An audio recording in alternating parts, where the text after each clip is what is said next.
Joe Rogan Podcast. Check it out. The Joe Rogan Experience.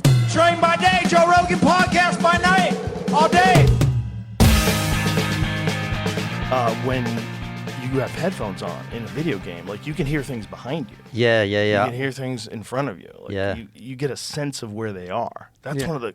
God damn, those things are addictive. Yeah, man, I'm a They are gamer. so addictive. Yeah. But that's why, because they have, it's so immersive now. You know. Are you into video games? Oh my God, I have a real problem. I can't play them. I literally can't play them. I can play pool, right? Because pool, I'm addicted to that. But pool to me is like a mind exercise. It's like a concentration exercise as much as it is a game. Like it's all about like everything has to move together in perfect synchronicity. And when I'm playing video games, I'm just absorbed in this like adrenaline-fueled chaos of graphics and sounds and explosions. It's just way too good. That's the problem. You don't want to do anything else. You just want to fucking go crazy and play video games. There's this game I play, Escape from Tarkov, that I just I shouldn't be allowed to play it. Yeah. It's not good for my family, man. It's just like 10 hours a day, woo, and before you know it, the whole day is gone. You It's know- insane. Lose sleep. Yeah. Yeah. Wolfenstein 3D, that was the game where that felt kind of like the first time I saw Wolfenstein 3D, which probably shows how old I am now. That's the original id Software title. Yeah. That's Yeah. like the first one they Yeah. did, right? You Yeah. quit at the right time, man. Yeah. That's what it looked like. Wolfenstein Oh, right man. there. Oh, Yeah. So many hours of my childhood were spent on that. yeah. So I started off with Quake 1. I had Oh. Quake 1 on a computer. I was just playing the game itself because they had put, because I used a Mac, and so then they put out, have a cigar, gentlemen. Thank you, brother. We're like gentlemen here. Oh, thank you, mate. Nice one. Enjoying some company. But that was just, you just play the game. And then I found out about online playing. I was like, oh no. Oh no. This is, what a life suck that is. Yeah. Do you let your kids play? They play games. Yeah, but fortunately, one's really into Roblox. What's But- Roadblocks? Roblox, ROBOL or BLOX. I think that's what it is, right? It's just like they have these little worlds they create and they run around with their friends in there. It's like, it seems like fun. You just have to limit the amount of time they do it. And you have to explain to them, like, don't just let them figure out it's addictive. Explain to them that it's addictive. Yeah. Explain to them that there's things that you're going to want to get really good at that won't help you. Yes. It's a You great know? way of looking at it. Because, like, I had a friend, and he was one of the guys who was one of the managers of the Comedy Store. Super awesome guy. And he was hooked on EverQuest. You know that game? Remember that game? Remember that game, Jamie? There's, like, massive old online multiplayer game. You're a wizard. You're casting spells and shit, that kind of thing. And one day, I'll never forget, we were all standing around in the Comedy Store bar, and he was pale like paper.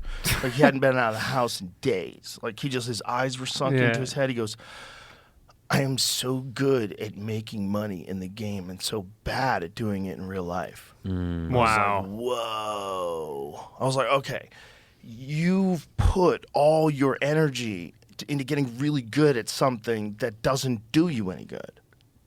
Unless you're going to be a professional, which they do have. That's a hard thing to say to a kid. Don't play video games. Right. If then you find out how much video game players are making. Right, it's like don't start a podcast. Exactly. Right. Are we dinosaurs? We're talking shit. They're so good. I'm not talking shit about games.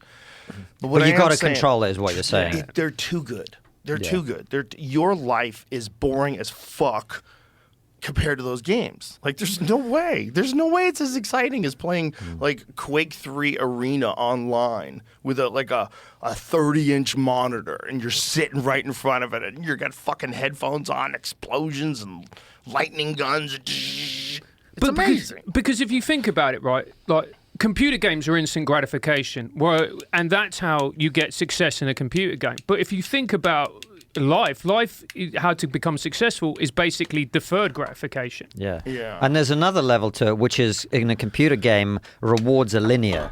Yeah. You work for a bit, you get a reward. Yeah. You work for a bit, you get a reward. You work for a bit, but life isn't like that. In life, you work for a bit, you get fucking kicked to shit for years sometimes, right? You got to work and work and work, and sometimes it's going to be really shitty for a long time. And then there may be a reward, or they may not. Sometimes the work is the reward itself, right? So that, in some ways, it actually changes how you think about achieving things and doing things as well, which is, I have sometimes found that helpful because you kind of know if you work, you get a reward. But sometimes it can mess with your reward system as well, I think. Well, you look at what video games do. It encourages you to spend as much time doing them as possible. Because the more you do them, the more whatever you're doing, you acquire. Yeah. If that's kind of the case with real life. Well, think about like stockbrokers. Think about those kind of folks. Folks are, just in it trying to make money, just trying to figure out what to buy and what to sell, and it's all for them. It's all numbers. So they must be like addicted to these numbers. Like they're probably super addicted to like seeing their bank account and seeing their hedge fund, seeing what do they have, like how much I need more than that. Like you compare yourself and you read the list of the richest people in the world. Oh, this guy's got 200 billion. Holy shit, I got to do better. You know what? How do you keep going once you got to like $1 billion? How do you motivate yourself to like make more? You've got more money than you. Unless what you're doing is what you enjoy doing. Yeah. Which is where Elon falls into that. Yeah. Yeah. Right. He's making money, but what he does is it's all engineering stuff. All of it. It's innovation and engineering. The Boring Company, they're trying to like drill tunnels under the cities. That's crazy. The SpaceX, that's fucking insane. You're shooting rockets into space. You want to put people on Mars. Electric cars, you're engineering electric cars, electric roofs. Like everything is like this new innovative product, Starlink. Oh, let's just get high-speed internet and fucking fly it through the sky. But people keep seeing those things and thinking they're UFOs, by the way. Do they? Yeah. But it's also as well, like, if you think about, like, making money, what is really making money? It's the deal. And actually, you just get addicted to the deal. That's a good point. It's like a form of gambling. I'm going to try this tactic, but no, they push back on here. But I'm going to do this, and then I'm going to do that, and then maybe if we try that, then this is going to happen, and then you make the deal, and boom, you get the dopamine. Yeah, that makes sense. I know some hedge fund guys who love doing it after the first $1 billion too. Well, if they really enjoy that game, I guess. Yeah. I mean, I guess it's kind of like playing, Magic the Gathering or something. It is a game. You're playing it to win it. Yeah. But social media is a game. Yeah. Yes. And it's a game a lot like video games. Yeah. Where it's like, you're really not getting anything out of this. And you're probably losing a lot of your time to it. I suppose for people like us, we're building profile and connections. I've met so many amazing people actually through social media. For sure, we're all on it. Yeah, right. Yeah, we're all on it, but also we're all on it. Yeah. And some of the people that are on it aren't even really there. Like there's so much interaction that's instigated. There's so many inflammatory accounts that I read them and I'm like, there is no way that's a real person. No. Like, this is all design. This is all, like, there's just a certain percentage of people that are just trying to stir up shit in conversations all the time. And they usually have, like, American flags in their profile. It's like, like some Trump thing in their name. And then you go to their account, it doesn't look real at all. And you're like, I wonder where this is this guy in Moldova? Like, where is he? Like, where is he? Yeah. Is he in Latvia? Like, where's this guy that's doing this? Yeah, there's so many people like that. There's one guy, I'm not going to mention his name, but he lives in Asia and he's always commenting about America. And I'm like, mate, should you not be commenting about your own country instead of clipping riots in America? Well, he could get killed. In his own country. He's displaced protesters. I mean, good fucking luck tweeting bad shit about China if you're in China. Like, they got that pretty locked down. Oh, they do. Yeah. Oh, they do. Yeah, and there's several countries that have arrested people for tweets. We come from one of them. Yeah. Yeah, I know. You guys do. You do. Yeah. 2018, 3,000 people, man. 3,000 people got arrested for tweeting bad things. Not tweeting, but social media posts, yeah. Yeah. So between, what was the biggest one? It had to be Facebook, right? That's where people complain the most. Is it? Probably. Yeah. I think those are the complainiest folks. Those are the older folks. Yeah, I mean, the most famous example is Count Dankula, the internet comedian who taught his pug to do a Nazi salute. But there's been lots of others examples. You know, there's a tragic fire that happened in London called the Grenfell fire. It was awful. People were literally burnt to death in this tower block. And these group of people, they were idiots, basically did a representation on bonfire night in November the 5th in our country. And they did a representation of people in the tower and set fire to it. They videoed it. They were laughing along. Now, obviously, that's a dick move. I think we can all agree with that. Yep. But you don't arrest somebody for that, for basically being a dick. Yeah, it shouldn't be illegal to be stupid. No. You're crossing a line because you're making a subjective judgment. You know, like, it's not funny to me. And it's not funny probably to a lot of rational people. Yeah. But you should be able to try. Like, the whole thing about doing something, like, a lot of times when people do outrageous things they think are going to be funny, they don't know. Yeah. And then they try it. That's not a thing you should arrest people for. Because you're setting a crazy precedent. Because then it becomes subjective. Like, what's outrageous and what's not. It could move to anything. It could move to, you know, trans identification or trans rights. It could move to anything. Vaccine hesitancy. I mean, we can keep going. Vaccine hesitancy, not supporting Ukraine. There's a whole slew of things that could be stuffed into that box once you open it. You just can't open that box. That box has got to be, people have to be able to, this is how we have to conduct ourselves. People have to be able to express themselves. And they have to be able to use facts and reality and not get censored. And they have to be able to do that kind of universally. And if they can't do that, if the good ideas can't compete against the bad ideas, then the good ideas aren't good enough. So we have to figure out how to strengthen the good ideas. But the only way that works is if you don't censor people. Because as soon as you start censoring people, you're admitting that you don't want to engage in this. You don't want to show a better way of looking at things. You just want to be the only person who gets to talk, and that's what we saw on social media over the last few years, and which is why Elon buying Twitter was such a big fucking deal. It's a big fucking deal, and I know advertisers are panicking, and people are saying that hate talk is up, and I must admit I have seen a lot of wild shit on X now that I don't think I would have ever seen before. Yeah. Like openly racist stuff, some pretty gross stuff. And it's just weird how comfortable people are talking a certain way. You know, it's almost like I wonder like how much of the idea of it being completely uncensored now. It's not totally uncensored. I mean, there's some moderation, right? There's things you can't do. You can't dox people. You can't do a lot of things. And they can't catch everything either. Like, how many? Didn't they fire like most people? I mean, nothing much changed though. Like, I didn't feel it terrible. I think that in terms of the hate speech stuff or whatever you call that, whatever it is, that's just a product of the fact that they're not moderating as much.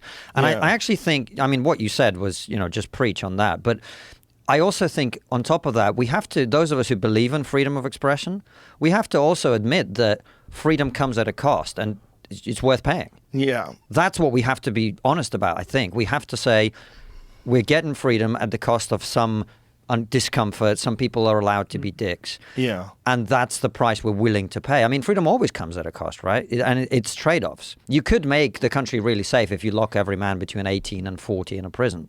But we don't do that because we understand we can't do that, right? Despite what some feminists want. Statistically, though, they'd be right. That's what's crazy. Yeah. That's what I'm saying. Yeah. Right? That's who commits the crimes. Yeah. I used to have this bit about what would it be like if women caused all wars. Because men cause all of them. Yeah. Men cause every fucking war that's ever happened. Yeah. Pretty much. I mean, maybe women were involved. Well, I mean, there's Helen of Troy. Yeah. Yeah. Yeah, but she wasn't out there fighting. She just No, but wanted it was her to be with fault, her mate. true love, mate. It was her fault. That can be a factor. Yeah. You know, there's like really strong women and pussy whip kings. A lot of that happens. But But you know, for the most part, you know, if you locked all the men up, there would be no crime. Except in jail. There'd be a lot of crime in jail. Let's stop giving them ideas, Joe. Well, but, you know, you can't do that. But it's like, how do we fix all of the like insane tension in the world today? It seems like this is at no other time in my life have I felt like there's more conflict and more like tension in the air. Like, it didn't used to be that people with differing ideas, whether they're on the right or the left, were so fucking hateful.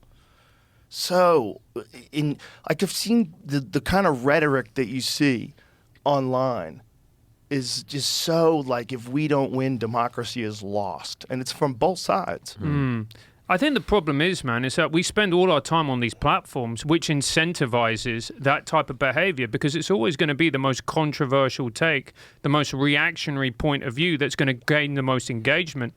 And that's going to work with the algorithm, which is going to drive it. So really, people respond to incentives, and you're incentivizing people to be more reactionary, more divisive, more aggressive. When the reality is, as we all know, like, if you got those two people to sit in front of one another and have a conversation, they wouldn't behave like that, because you have the added element of getting a punch in the face. Yeah, that's another thing, right? Like, most people would never communicate the way they communicate online in real life. Yeah. And it's partly what Francis said, which is the potential for violence, right? Yeah, it's real. It's real. It's real. And it's maybe a guy thing, but we instinctively know that, right? There's a level. Bill Burr used to have this incredible bit of how he would behave if it was illegal to, or if you couldn't hit him, just walk up to a gym bro, snap a milkshake out of his hand. Yeah. So the face-to-face thing changes everything, because most of the way we communicate is actually not in the words, right? Well, this is how we're designed, right? Yeah. We're designed to communicate in person. We're designed to take social cues, verbal cues, physical cues. Just as if you could sense energy in people. Yeah. You could sense that people are upset with you, even though their expression doesn't change, And It's interesting. It's really interesting. And we've also come to this point, Joe, which is really worrying to me, where people think that words are violence. That's crazy, man. And if you think that words are violence, and if you literally interpret it as that, then you having an argument with someone is you literally being physically assaulted. So if you feel like you're being physically assaulted, then you're going to up the ante and you're going to become more aggressive as a result. You're justified to defend yourself. Yeah, if you think that everyone is a Nazi, like a literal Nazi, like you feel justified in your actions, and a lot of them are convinced of that. It's like being in a cult. But are they convinced, though? This is what I wonder, Joe. It's like they keep using that word about everybody, right? Yeah. But if you actually thought democracy was over and the Nazis have taken over, wouldn't you like pick up a gun and rise up and overthrow the? But they don't. They're pretty close to that. it seems like if you woke up one day and that broke out in Philadelphia, you wouldn't be stunned. Yeah. Right. And you're seeing what the looting and the craziness in Philadelphia is right now, right? Yeah. It's bonkers, man. This defunded police stuff is psychotic. It's crazy to literally encourage crime. Because if you don't have incentives, if you don't have something in place to keep people from committing crime, and people that have already committed crime in their life, like multiple times, like many times, they're just going to do it whenever they want. And that's what you're seeing. Yeah.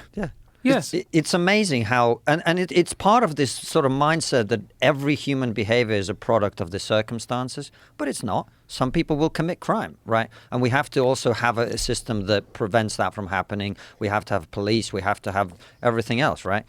And decriminalizing crime is a bad idea. It's a stupid idea. And it's just this idea that's born out of guilt, not logic. Yeah. It's born out of virtue signaling, not rational thinking.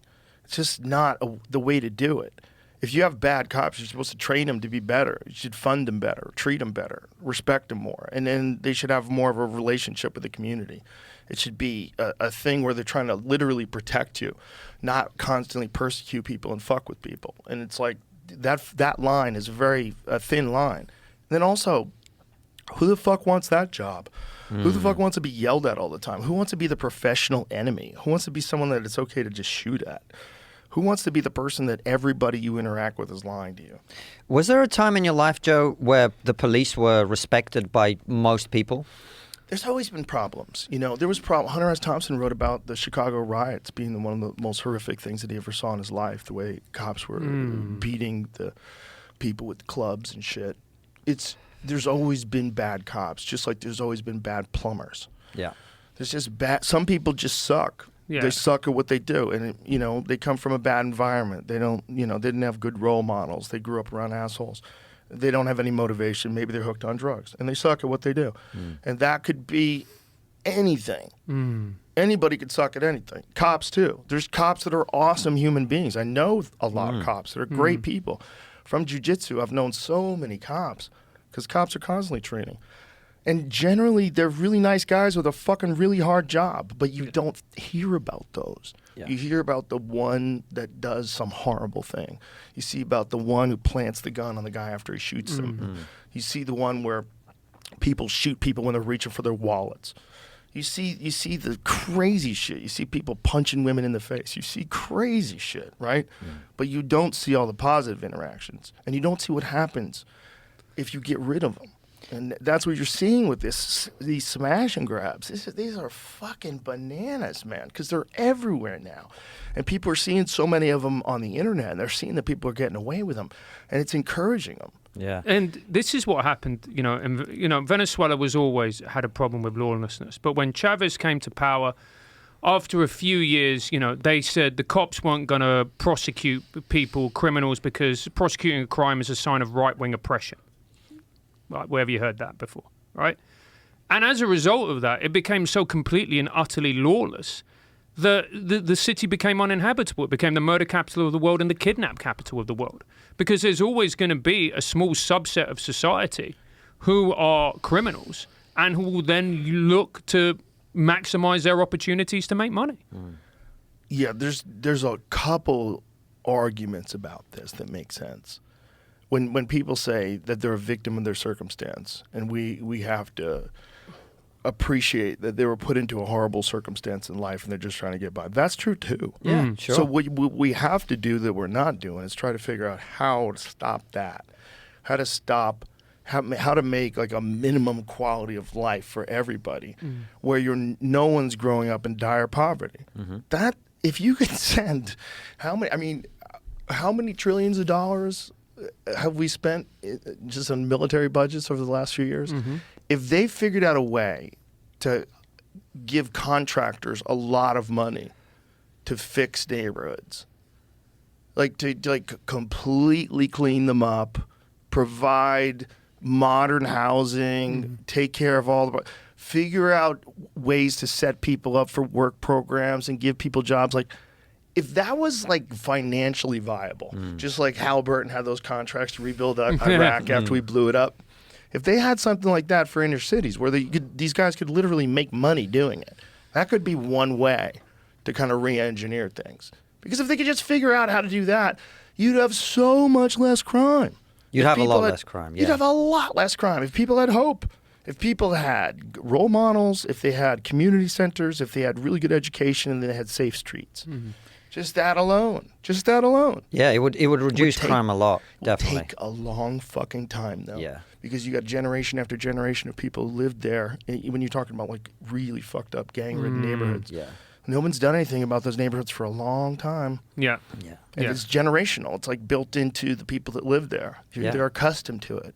And it's family structure as well. Once you disrupt all that, there's not enough male role models. Where a young kid's going to look for a role model is going to be the men with status around them. Who's that going to be? Drug dealers. Right. Yeah, gang members. Yeah. Status and money. Yeah. That's them. And guys who grew up in those kind of neighborhoods all have that story. Yeah. You know, and that's true too. You can't defund the police, but you also can't ignore the plight of a good percentage of our community. We're supposed to be a united community of human beings. We call ourselves Americans. We live on the same patch of land, except for Alaska and Hawaii. Alaska's the dumbest. How is that ours? It's not even connected. People don't talk about the culture aspect about it a lot. I remember when I was teaching at a school, there was a really rough school. I taught a little kid, let's call him Darren, and he's one of the smartest kids I've ever encountered. So bright. I remember he was always getting kicked out of school, kicked out of lessons. And when I was one of the jobs that you do as a teacher is you walk around the corridor and you pick up the kids who get kicked out of the lesson. And I then taught Darren chess. And within about 2 days, he could beat me at chess. He was super, super, super bright. One of the brightest kids I've ever encountered. But because he came from a criminal family, he was never going to make it through school. He just wasn't, because the values that had been inculcated him right the way from birth meant that he was never going to succeed. And this is what that I found frustrating, that a lot of people didn't get. They were like, he's a bad kid, he's a kid who's a product of his culture. And it takes a very special person to be able to break out of that. And generally, they have to find something to break out, whether it's music or sports or something that breaks them out, stand-up comedy, that breaks them out of that. So some new world that they can enter into and succeed in, and then they can leave the old world behind. And at the same time, coming back to the point you made earlier, crime still has to be illegal. We can understand people's circumstances and not encourage and incentivize them to commit crime. Yeah. We have to be able to do both. We have to walk and chew gum at the same time, man. We got to be, right? We have to be. Yeah, we have to be able to do both. But the way to fix it is not defunding the police. No. That's not that's the worst strategy. But that's such a virtue signaling strategy. Yeah. That's like, well, look what they did to George Floyd. No, look what one guy did. One guy did, and there was a more than appropriate response by the people that saw that video. People freaked and the violence and the burning of all that smashing and shit. Very unfortunate, but that outblast of hate, it at least should make people recognize that A, you can be held responsible for something horrific like that if someone's filming it, and then also that those kind of cops do exist, and also that it's not all of them. And we got to figure out a way to train cops or screen them better, or like Jocko says, that you should train them the same way you train SEALs. Like SEALs they go through this training program, and then they dedicate a certain amount of time forever for training. They're always training. Cops don't do that. They just stay cops. Yeah. And he's like, you should dedicate a certain percentage of their time should be dedicated to training, and they should be held accountable. But it's like you're asking a lot, and then on top of that, you're essentially dealing with people that have a high instance of PTSD. Oh, man. Very high instance, and not discussed and not appreciated. You hear about PTSD from people that are victims of violence and people that are victims of war. You hear about that, but you don't hear about cops. Yeah. Oh. And also the point you made earlier. I mean, how much does it take to train a SEAL? Yeah. It takes a lot. Right. How much do we spend training police officers? Not nearly as much. And also, like, hey, you shouldn't be fat. Like, hey, and also you should be able to physically defend yourself. Yeah. You know, and even if you're a woman, you should know jiu-jitsu. You should be able to defend yourself. Because we've seen time and time again these horrific situations where cops can't physically defend themselves, and some criminal gets loose and beats the fuck out of them. Yeah. I mean, I've seen so many videos of this. One was horrible. This lady pulled this guy over, and the guy's daughter was in the car. She's like, don't, daddy. And he's beating the fuck out of this lady cop. You know, when I left university, I did a temp job at the Metropolitan Police, just doing like paperwork. And what was really interesting when I was working in those offices is there were a lot of cops there working, and they were all just guys who were burnt out, PTSD'd out of their eyeballs. They couldn't function anymore, and all they did was just routine admin jobs. Yeah. And I used to go with these guys to go and drink, and like really good guys. And the stories they told me, that were just horrific, and the drinking culture. And the only way a lot of these guys were functioning is by working. Most of them, you know, they had one or two marriages, they had failed, and then they would just go out and just get smashed because that was their only way of coping, because the support for them was minimal. They didn't have any support. If you go to a murder scene and you see, you know, a guy who's basically killed himself and then shot his daughter and his wife, and you don't have any type of support when you come out to talk to help you to process that, what are you going to... You're not meant to be exposed to that. All the time. All the time. All the time. Well, that's all you do. That's all you do. Yeah. And we don't even consider that. Yeah. It's just such a stupid underappreciation. And it's just so unfortunate that that's so prevalent. And it's somehow or another equated to liberalism. And I just think it's just the wrong approach. I think it's like fundamentally it's the wrong approach. I empathize and I even agree with how they feel about the way the setup in this country is not fair. It's not fair. There are people that do not get a fair starting block. Their starting block sucks. Like where they take off from in life, it's not the same as yours. It's not the same as mine. But we got to fix that. The thing is not like fixing it when it gets to all the way to letting violent criminals out because you think they were wronged in life. Like you're just going to let violent criminals out. Then you're not changing them because you acknowledge the fact that they've been done wrong. And also, we have to be real in a society like yours and like ours, where we define poverty. I mean, look, the communities you're talking about, they're really in deep trouble, of course. But we define poverty in relative terms, and somebody will always be poorer than other people. You know. Yes, but even like very dire poverty, food stamps, welfare. Sure. You don't have money for food. I know, but those people are much wealthier than many other people I grew up around. Which is crazy, right? Right. Yeah. It's 34%, or $34,000 a year is 1% of the world. Yeah. Yeah. When people call themselves like, these 1%ers, bitch, that's you. That's you. Right. That's everybody here. Yeah. That's all of us. Yeah. You know. Well, especially most people working make more than $34,000 a year. So most people in America that have a full-time job, they're probably making more than $34,000 a year, and they're in the top 1% of the world. Yeah. You know the thing that I don't think people talk about enough. So when I was teaching, I taught in rural communities. And in a lot of rural communities, because of globalization, because of deindustrialization, there's just generation after generation who are growing up, who are becoming adults, and there is no work. There is no work for the vast majority of them. And what it inculcates in them is a sense of hopelessness.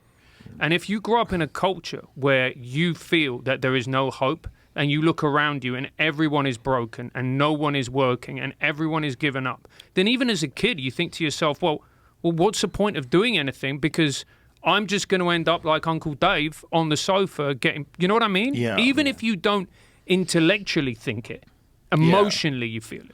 Well, that's the thing that can happen to kids in high school. So if you're in high school and you're hanging around with the crowd who likes to party and drink and fuck off and not do much, and, those are the fun people to hang out with. And then you get out of school, and now you're supposed to get a job. You have to. Now you're on your own. You have to figure it out. And these guys aren't figuring it out. If you're trapped in that kind of a friend group, like you can get sucked into very low expectations, and you could fucking waste a long chunk of your life before you figure that out. Totally, man. And culture. You're right, Francis. It's such a powerful thing. I mean, when I was 18, I spent a few weeks sleeping in the park because I didn't have money and I had a long family situation that was very bad. But it never occurred to me that I would stay there because that wasn't what I came from and it wasn't the environment I was raised in. I always knew that I would get out of it, And culture, whatever attitude, whatever you want to call it, will push you through things that if you don't have it, it's going to be impossible. Right. If you don't have expectations that you don't know people that have succeeded in life and done well, and that's a better word, expectations, than culture. Yeah. Expectations. If you're in a fucking place like South Side of Chicago, have you ever looked at the murder rate? Fuck, Man, it's heartbreaking. There's so many crazy videos of shootouts in the street. It's like, I just watched one the other day. Guy pulls over, jumps out of the car, shoots these guys. It's just happening on the street. These kids are growing up in a war zone. So if you're a kid and you're growing up there and you're 15 years old, how many people have you seen killed? 3, 4, 5? How many have you seen killed? Are you out at night? Are you at 13 years old? Are you roaming around streets at night, being wild? And are you seeing gang violence? Are you participating in it? Like. And what do you want as a young man? You want status? You want money? Yeah. You want girls? Who are the people? All the people that you see around you. Who are the people that have that? Also, it's probably pretty fucking exciting. Oh, man. Yeah. Shoot some guns. Yeah. A lot better than working at Lowe's. Yeah. When I was, I was working in East London, and this is a thing, because I try always to have compassion for people. And obviously you're human sometimes. You're just like, right. But the thing that I found most heartbreaking, man, is like there were kids in my class who I taught. They had learning difficulties. They were, they're low IQ. They weren't particularly bright. They were sweet kids. And they were just targeted by gangs because gangs knew that they could groom them. that they were 10, 11 years old. There was no one at home. No one cared for them. They could groom them, and then they could become drug runners and whatever else. You know, my ex was an educational psychologist. She was working with a lot of these kids. One of her kids, like, went missing. The kid went missing, 10, 11 years old. This was in North London. She was working. The kid was found in Scotland. Literally a different country at the other end of the island. And you're like, well, you know, and it was gang. It was gang. You know, because they take them, they groom them, they give them money. They're the first person who shows them affection, the first person to show, you know what? Everybody else has written you off. Everyone else thinks you're stupid. But you know what? Come and join us. Come and join us. I'll show you respect. Yeah, I'm going to give you responsibility. And you know what else you're going to do? You're going to get money. Here's a question. We all have this vision of a utopian society where there is no longer war, there is no longer crime, but it's never existed. It's never existed even briefly. Isn't it? Is there something that human beings, it's almost like built into the operating system of human beings, that you need a certain amount of antagonists, a certain amount of protagonists to keep things moving? And that the urgency that everybody feels right now is like social urgency. It's almost like we're building up to like an ideological Super Bowl. Like we're going to figure out which one of these ideas makes the most sense.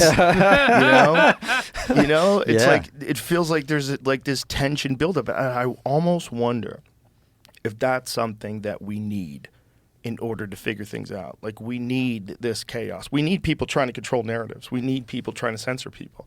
We need people to do it so we realize how horrific it is, so we act out and we talk about it. So it's not like this slow creeping censorship where you don't notice it. It's like it's shocking.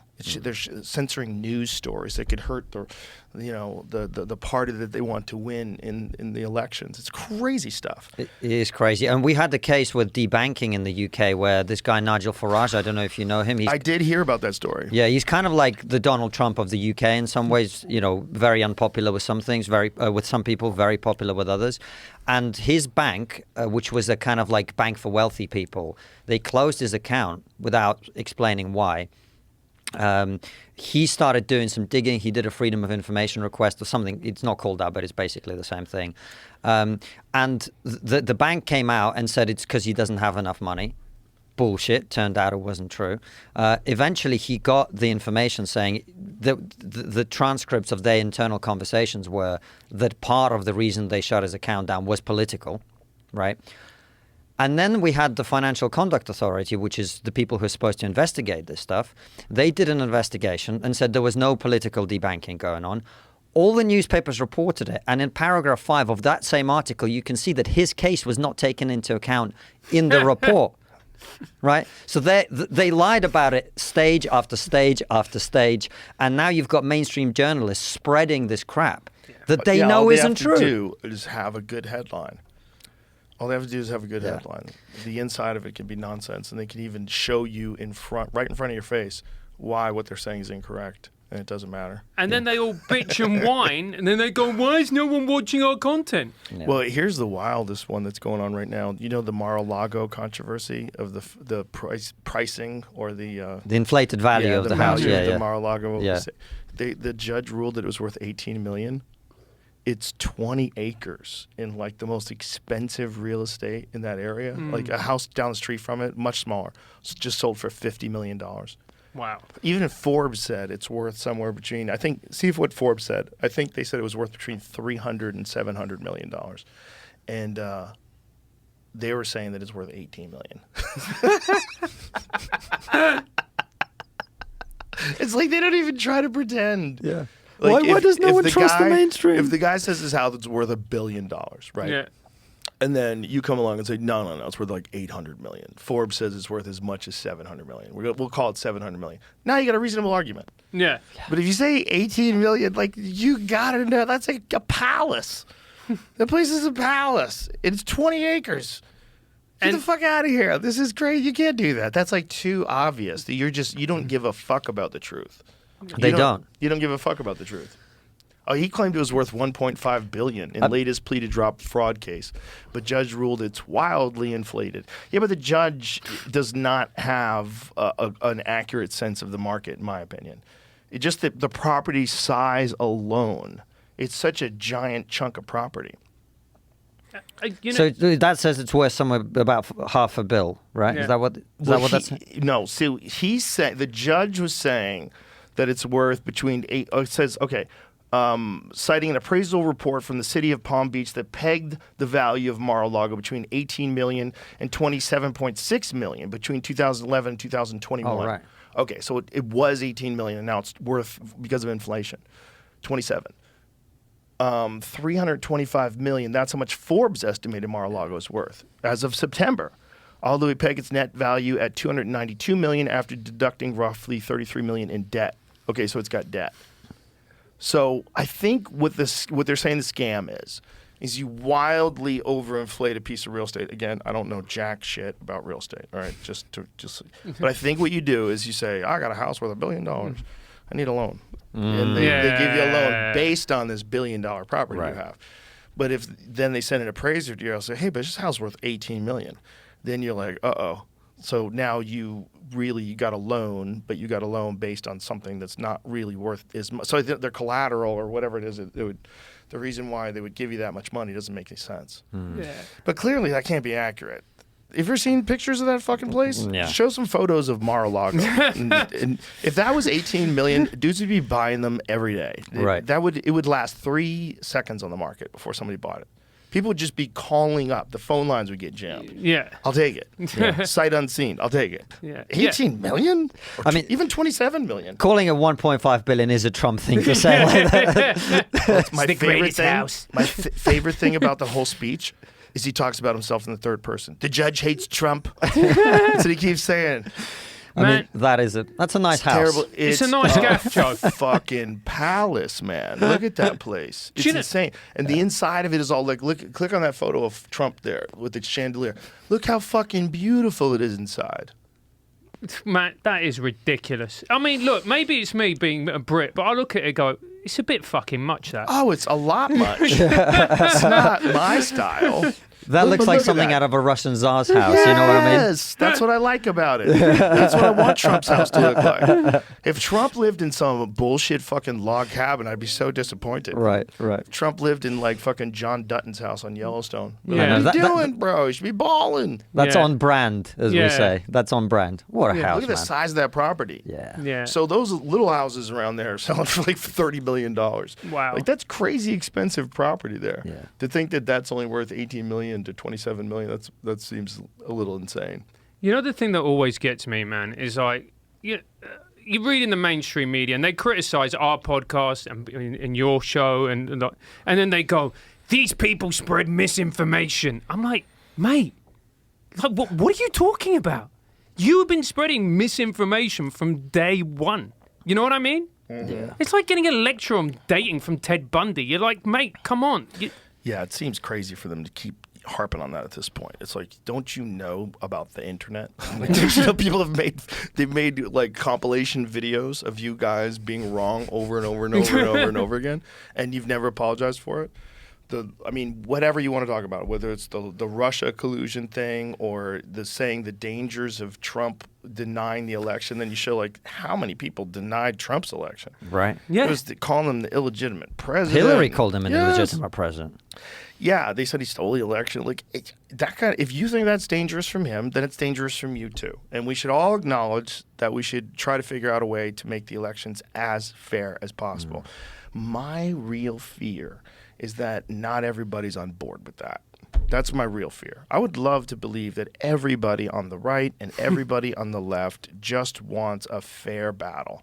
And they just want to be able to speak their mind to the public and have the people choose. That's what I would like to believe. And that we would like to encourage all Americans to vote. Everyone should just get informed and go out there and give your opinion. And let's see how the country feels. Yeah. But I don't know how much shenanigans is going on. You know there's a little. You know there's a little collusion between, social media companies. We know that now. Mm-hmm. That's kind of scary.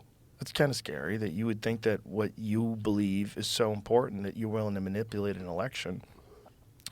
That scares you. It should scare us because it's like man, they could use that on you. I mean, we could have this. Imagine if there's like, we have this fucking amazing person who's running for president, and like finally, all rational people in the center, people that are rational on the right and the left, agree this person has the country's best ideas in mind, and we've made like awesome progress with the way this person is communicating with everybody, and it seems like they could really unite us, and they get fucked. Somebody comes in and just manipulates it, doesn't like the idea of some new person taking charge, doesn't like the idea of some radical thinker who wants to try to make things as good as possible for the whole country, and that maybe there's a way to do that. And they get fucked by some establishment spokesperson because they know how to manipulate the system. And look at the people that rise to the top in the current system in your country and in ours. I mean, the idea that these two people, whoever they end up being, if it's Biden and Trump, let's say, these are the best people out of 320 million fucking people. Well, the thing about Biden is he's already won, right? So he is the president. So Yep. it only makes sense that he runs for president Yeah. if he's physically capable of doing that. The thing about Trump is there's, the narrative that he and a lot of his followers put out is that the election was rigged, and that he should be the legitimate president anyway, and no one else is. No one's voting for anybody else. Like these hardcore Trumpers, they're going to go all in on Trump. So it's like, okay, how else could it be other than Trump versus Biden? Unless they arrest Trump, unless they figure out a way to make some of these charges stick.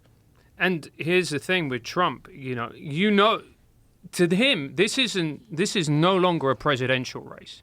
To him, this is existential, because this is probably the only chance he's going to have of avoiding jail. So you look at it like that, and you think Trump is already a guy who, let's put it bluntly and mildly, will do whatever it takes to win.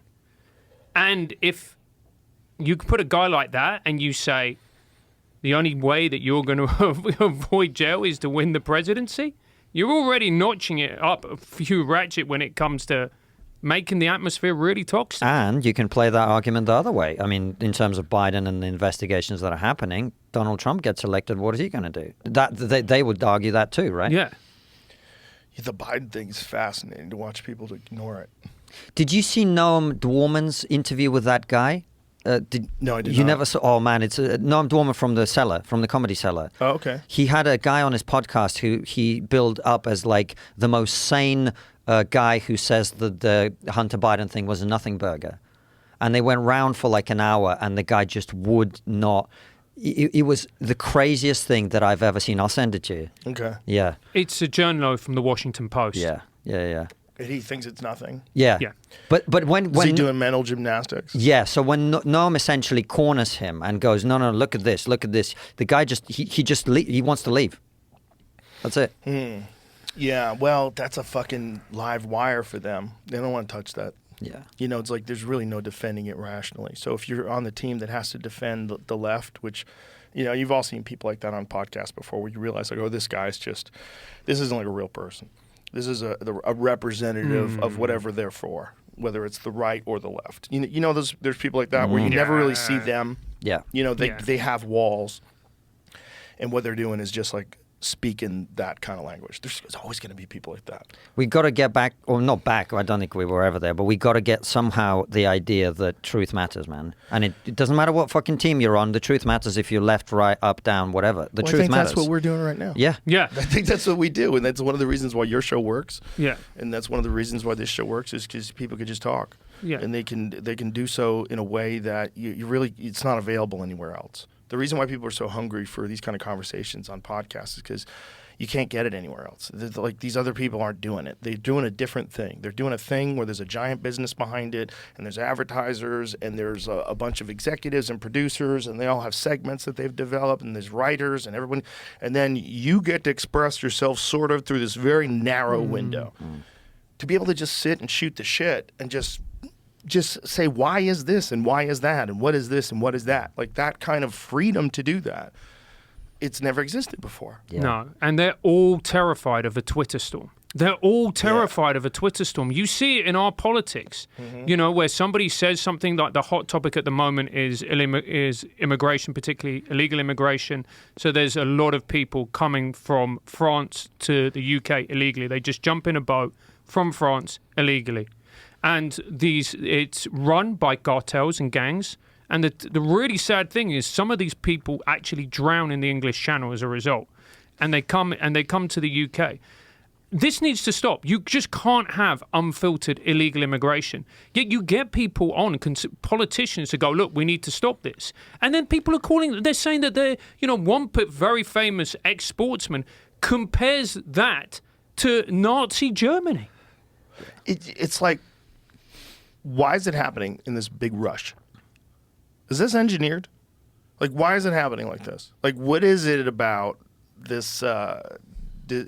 It seems like at least some people want to keep the borders open. Mm-hmm. Yeah. It seems like it. Yeah. It seems like something's changed where they've made it easier for people to just come across. Yeah. So what happened? Like, Right. whose idea is that? Right.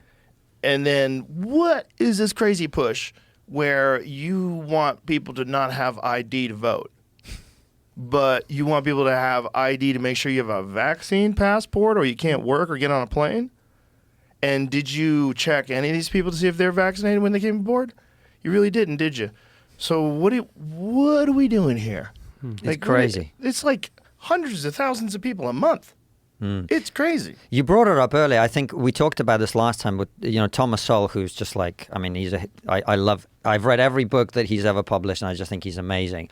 We talked about the tragic vision versus the slightly more utopian way of looking at things. When you were talking about crime earlier, the tragic vision of life kind of says, if you look back at our history, you kind of get a sense of what human beings are. Yeah. And human beings are flawed. They're not perfect. They will commit crime. They will do terrible things. They will go to war. They will do that. And so the only thing you can do is know that and then act accordingly. Right? That means that you have to have a border. That means you have to have a police force. You have to recognize the fallibility of human beings and the societal dynamics as well. And then you can make good policy. That's how you make good policy. Yeah. But if you live in this blue sky world only, the blue sky world is great for inspiring you to be better than your human instincts and all of that. But there's also a real world in which you have to be able to live in both. And it's hard. It's really hard. But if you can do that, you can hopefully make improvements because you're trying to be better. You're trying to speak to your own and other people's better angels. And at the same time, you have to recognize that not everybody's a good guy. Some people are terrorists. Some people are murderers. Some people are rapists. Some people will do things that you don't want to happen. And you have to also tackle that at the same time. And immigration, countries need borders, man. That's something people used to agree about. Left and right. I quoted Barack Obama talking about this. We need borders. Yeah, he was talking about that when he's running for president. Yeah.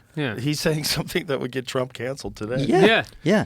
It's What do you think happened, Joe? I don't know, but I don't know how it can keep happening. I don't know how anybody doesn't recognize that it's a problem and go, "Hey, let's sort this out." I don't know. You don't want to go full tinfoil hat.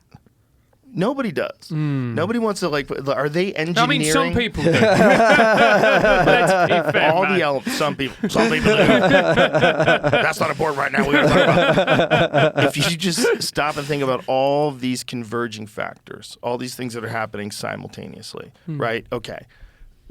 First of all, massive dip in the economy from the COVID pandemic, businesses closing. Then you have George Floyd. Then you have riots. Then you have defund the police. Then you have massive theft. Do you know how much more theft there is?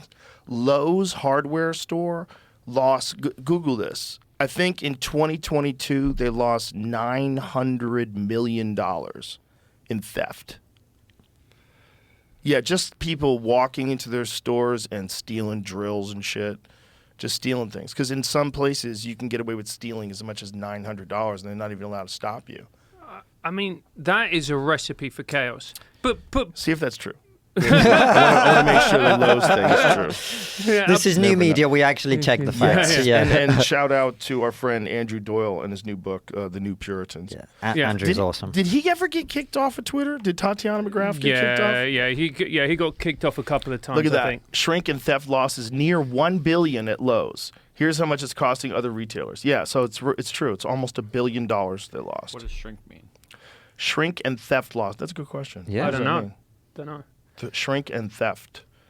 Is shrink like internal theft, or what does that Yeah, mean? it says it's blaming it on shrink. What does that Or mean? items lost to factors. Oh, external or employee Employee theft. Oh, okay. External from or employee. So that's okay. So what is the actual number? So it says it in there somewhere, I'm pretty sure. Target lost 219 million. I think More it's to slightly further down, Jamie. Just a little bit. There you go. 997. Is that it? 997 million. Up from they lost 796 million in 2021. Oh my God. Imagine insuring them. Imagine insuring you got to insure a store that you know is going to get robbed. But just imagine this, Joe. So I've got actually Konstantin went to speak at this festival. It's a very prestigious festival in the UK called How the Light Gets In, right? And I have friends who go and speak there and go and watch it, debates. Like I said, Konstantin took part in a debate there. And one of my friends went to watch because his partner, she was speaking there and hosting debates. And I said to him, how was it, mate? And he said, do you know the thing that was really worrying? I go, what? He goes, and bear in mind, these are some of the most educated people in the UK. At least one of them per panel, per debate went, look, until we abolish capitalism, then we're never going to solve these problems. And he's just like, you're talking about genetics. Why are you talking about abolishing capitalism? But think about it like this. It's a virtue. Yeah. There's not a lot of science research that happens outside. Do you know what I mean? Yeah. You need money to do research. Exactly. But You think a scientist will get that? You know, the problem is, they're so insulated in these university like ecosystems. They're so insulated. If you're a professional academic, I mean, look, it's a noble thing. It's an amazing thing to be a professor. It's an amazing thing to be educating kids and shaping minds and exposing them to great literature and mathematics and all the wonderful things that professors teach. But the reality of their existence is you go from being a high school student to a college university student to getting your master's degree, to getting your PhD, to teaching. You're constantly in this world, and that world is almost entirely left-wing, like radically left-wing. Like the what is the percentage of like far left professors? You almost even think when you think professor like far left, it's like Catholic priest, pedophile. You know what I mean? Like you know what I'm saying? Yeah, it's yeah, like of course, unfortunately they're connected Right. in your head. So you hear about that, you think far left professor. Well, John Hyde talks about it in his book. Yeah. On social studies and stuff, like anything to do with that. It's like 9 to 1 or 10 to 1, sometimes 100 to 1. Yeah. So then they're in that world where they're constantly being reinforced. Like these ideas are reinforced and never challenged, and almost, ridiculously so. Like really bright people who talk like they're in a cult, like avoiding reality and bending truth to placate whatever the new social norm is for anything. It's like it's bizarre to see. And so those people are always going to be in conflict with reality. So when they're like, we should abolish capitalism, like, okay. Like, you live in a fucking playground. Like, what are you talking about? Like, Right. Yeah. You're It's not a good out, description. You're not out there in the real world. You're teaching kids. You're teaching kids at a playground, and you're the god because you're the professor with all the knowledge. Stop. yeah. No, you can't. It's never been done before, stupid. Like communism never works. We tried. We tried. Look at how that It leads worked to out. violence. It leads to fucking authoritarianism. It leads to dictatorships. That you got to enforce people following all these rules. You have to. and That's the giving up all point. their money Yeah. and giving You up all have their to land. use violence. You have to use violence to make that work. What Yeonmi talks about when she talks about her experience in North Korea when she fled North Korea. She said they promised everyone that they would be able to feed everyone if they took over the land. That's how they got everyone's land. That's how they got everybody to give up. And now they're fucked. And that is happening right now in 2023. The way Yeonmi Park describes North Korea is actually the way North Korea is right now. Yeah. So don't think that can't happen here. Don't think that can. They're regulating podcasts in Canada. Oh yeah, You and see this? I was reading about this bill, because I woke up and we're jet lagged, so I woke up at a ridiculous time. I went on the phone, which you should never do. Let's be honest, that is a bad way to start the day. It's not good. No. And then I was reading about what they're doing. It's terrifying. So they want to bring in this bill whereby they regulate podcasts. So what they want to do is every podcast streamer or whatever it is platform that makes more than $10 million revenue, not profit, revenue, has to register with the Canadian government. They then want them to hand over information about their content and the people listening to their to their Oh my God. to the government. Imagine Trudeau. getting a hold of Alex Jones's email list. Probably a bunch of senators on there. Yeah. Oh yeah, for sure. But I mean, imagine Yeah. And the then government can get that. they're talking right now about, and maybe we're going to need to fact check this again because I was reading it this morning, but basically they want it to promote Canadian. Something to do with like basically what Canadian greatness, whatever it is, they talk about it, and Indigenous affairs.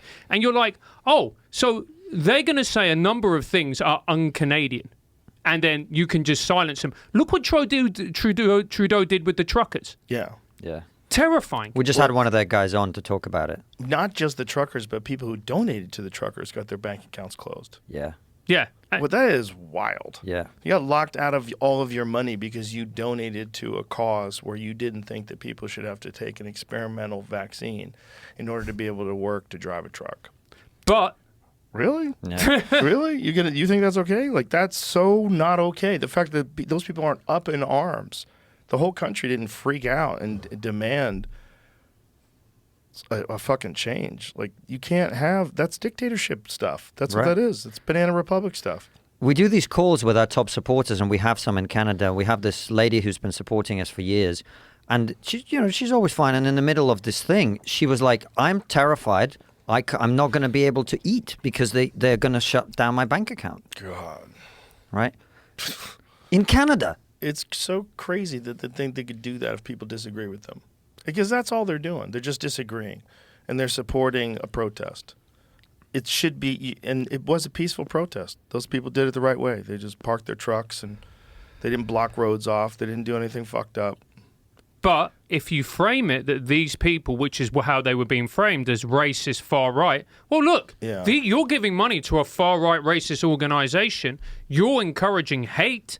Well, the government has to step in. We have to step in, and we need to freeze everything because we need to make everything safe. What was this most recent apology because they accidentally awarded a Nazi? Yeah. Like, what happened? I think Zelensky was visiting the Canadian Parliament, and they got some guy who was a Ukrainian, inverted commas, war veteran. Turned out he fought for the bad guys in that one. Oh, my God. Yeah. I don't think like Zelensky or I don't know. Probably didn't know. Yeah, he didn't know. But so imagine you're sitting in Parliament and everyone's like, "Hey, let's stand up and give a round of applause for this war veteran." You're like, and then it turns out you're applauding a Nazi. How old is this dude? Old. Yeah. He old. probably doesn't even know. I'm not a good guy. I'm not a fucking good guy. Maybe he's like tricked himself that he wasn't a Yeah. Nazi. Imagine. Yeah. I mean, how do you, if you're a sane person, how do you deal with that fact that you committed all of these heinous crimes? Yeah, if you're living in that time, do you think it's just everyone's doing it and you just get sucked into the cult and you're scared or you believe it? Is it that easy for human beings to other people? Is it because it was a different time and people just didn't have as much exposure to knowledge as they do today, and that wouldn't be as possible today? I hate to think that that's a possible, because there's always been times in history where people committed genocide. Yeah. There's always been times in history where people have decided that this other group, and oftentimes other group that looks exactly like they do, right? Those are the bad people. For whether it's because of religion or a line they drew on the dirt, they've decided that those people are worth exterminating. And those stories are fucking horrific, and that the Nazi Germany one is just the latest one. It's just the one that we call upon. But, just think about what the Mongols did. That's in 1200. Think about what they did. They just sacked entire cities, just killed everybody, piled them up in big fucking stacks, lit everything on fire, took all the women, and they just left town. And they did that all over Europe, all over Asia. They did it all. They've ran everything. They killed something in the neighborhood of 10% of the world's population was murdered during Genghis Khan's era. So much so that the carbon footprint of human beings on Earth got lower. He was progressive. Very progressive. That's how many people he killed. Yeah. There's a lot of historians in Russia who say that many of the reasons the way Russian people are the way they are, and there's a lot of trauma in society that's carrying on is from that period. We have a lot of words in Russian for cruelty and all that sort of thing that come from that period. Completely makes sense. I mean, just imagine. I mean, the horror of a gigantic army of men on horseback intent on murdering everyone in front of them, and that was consistent with the era. It was normal stuff. That was like, oh, the Mongols are here. We're fucked. That's a thing that human beings have always done for some strange reason. They've always done that. And the thing about today is that as much as we know about humans and access to technology we have, the interconnectivity that we have with each other, there's still war. And no one, if you had to put your money, if you were a gambler, on within 10 years, will there be no war on Earth? Fuck you. What kind of odds am I getting?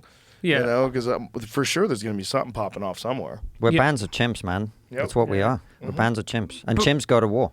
And so do we. Absolutely. But then there's also the flip side of it where there are, I always tell this story because to me this is a story of my grandfather. So my grandfather in the Second World War, he was a master joiner, which is the highest level of carpenter you could get. And he used to work in a factory in Manchester on the Mosquito planes. And the fascinating thing about the Mosquito was it was the only airplane, it was a fighter airplane, and it was made entirely out of wood. Whoa. Yeah, so it was because a Messerschmitt was very lumbering, it was very heavy, it was a great fighter plane, but it wasn't very nimble, and the Mosquito was, and he was making Mosquito, so he was exempt from going to war. And I think it was 1941, and he was a smart guy, and he was following what was happening, and like I said, he was exempt because he was part of the war and a very important part. He resigned his position at the factory, enlisted to go and join. Had a baby, my aunt Patricia, who was probably around 1 or 2 years old, married, and he enlisted to go and fight in a war, knowing full well that there was a very significant chance that he wouldn't come back. Yet he risked his life because he knew that there was something more important. And whilst we focus on the bad, there's also incredible people, like everyday people, like from that generation, who just went, no, this is wrong. Yeah. And I need to stand up and I need to do something. And there is something greater than me. So there is that aspect of humanity as well. That does exist. But I think people were more resilient then because life was more difficult. Yeah. I think it's great that we've managed to make starvation like one of the least of our concerns in this country at this point in time. But along the way, I think we've made it so easy to survive for so many people that we've got kind of lost resolve.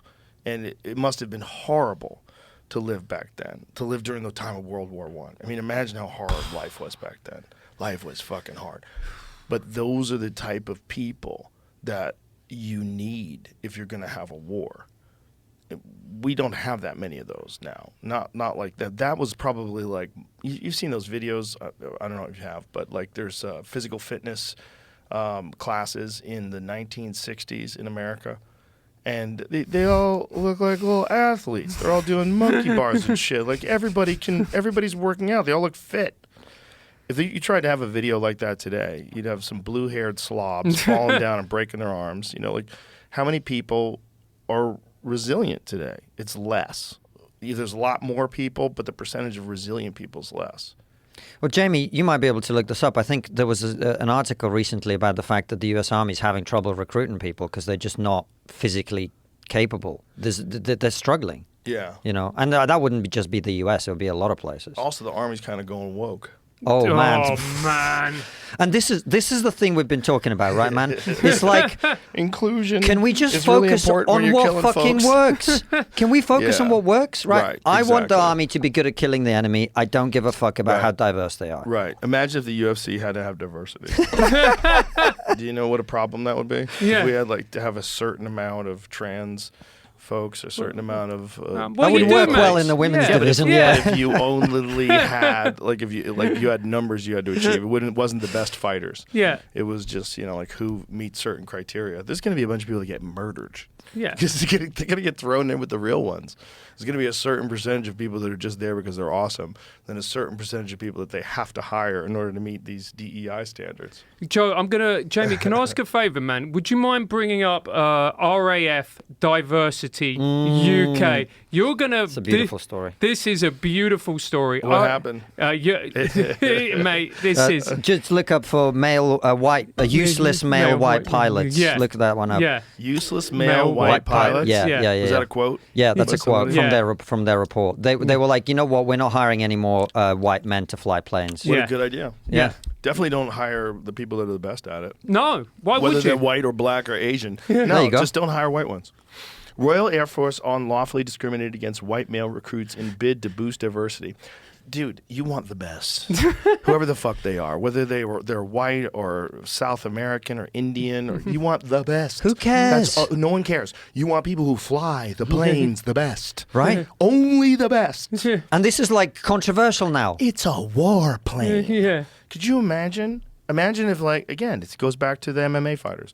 Imagine if, like, the UK had one representative that was supposed to be fighting Francis Ngannou. You know what I'm saying? Don't pick me.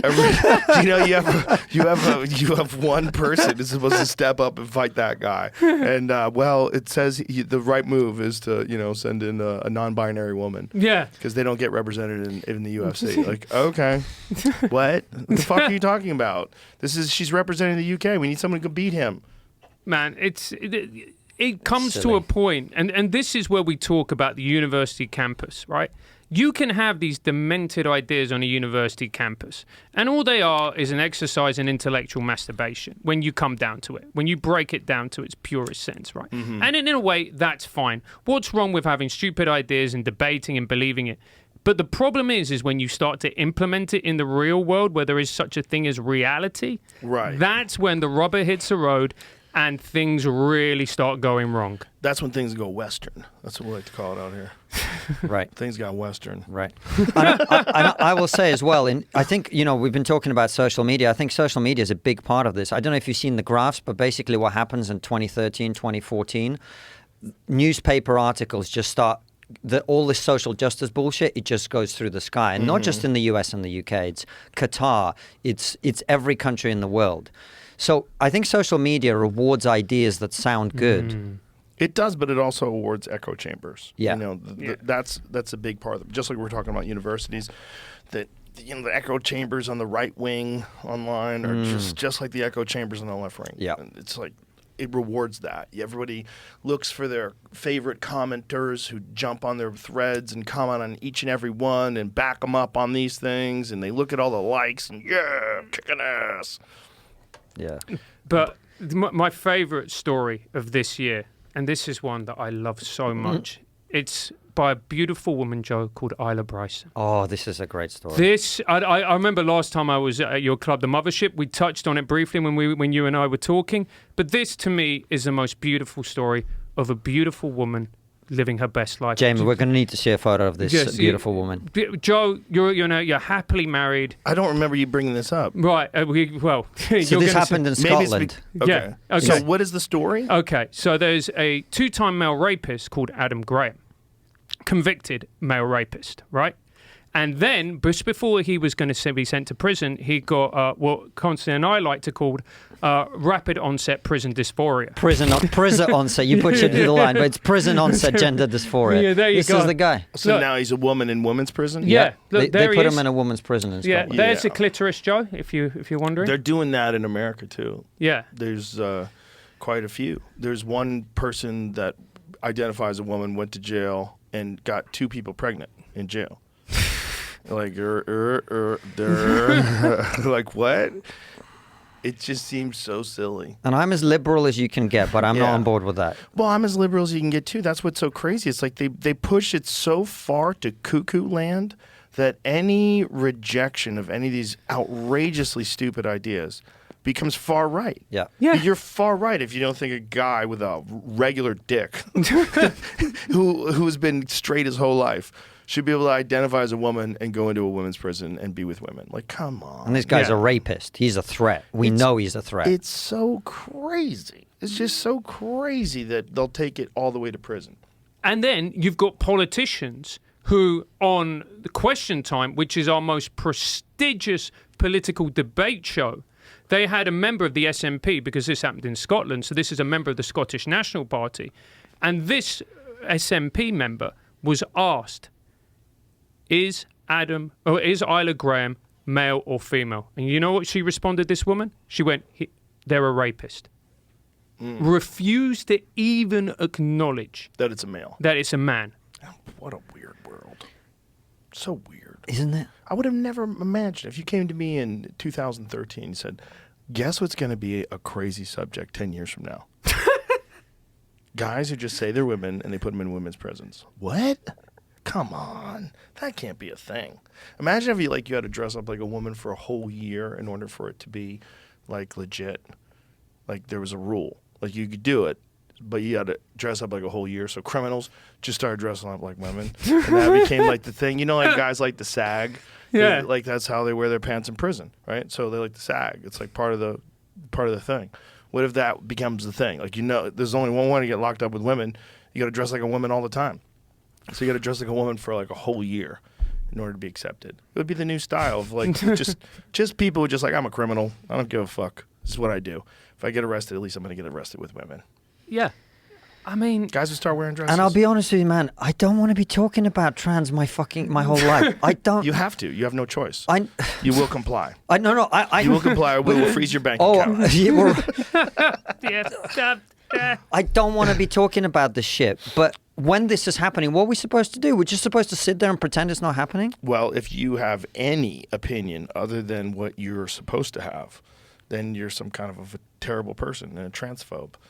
And that's nuts because there's always room for crazy. You got to leave room for crazy.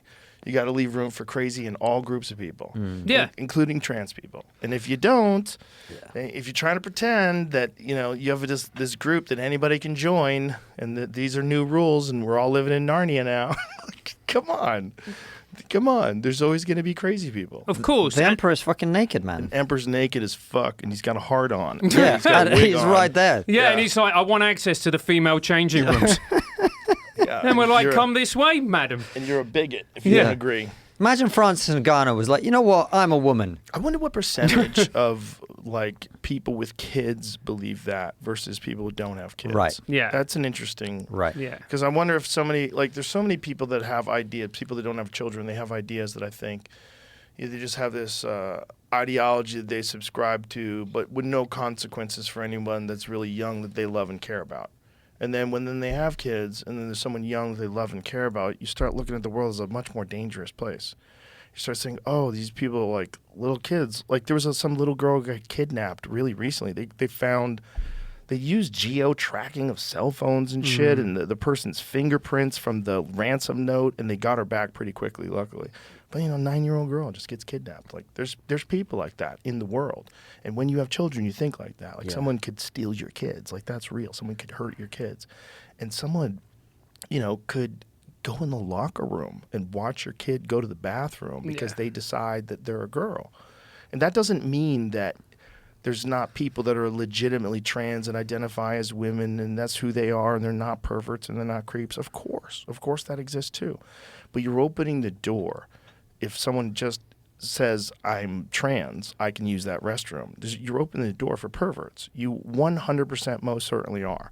This doesn't deny the existence of trans people. But we have to be honest about what could possibly happen.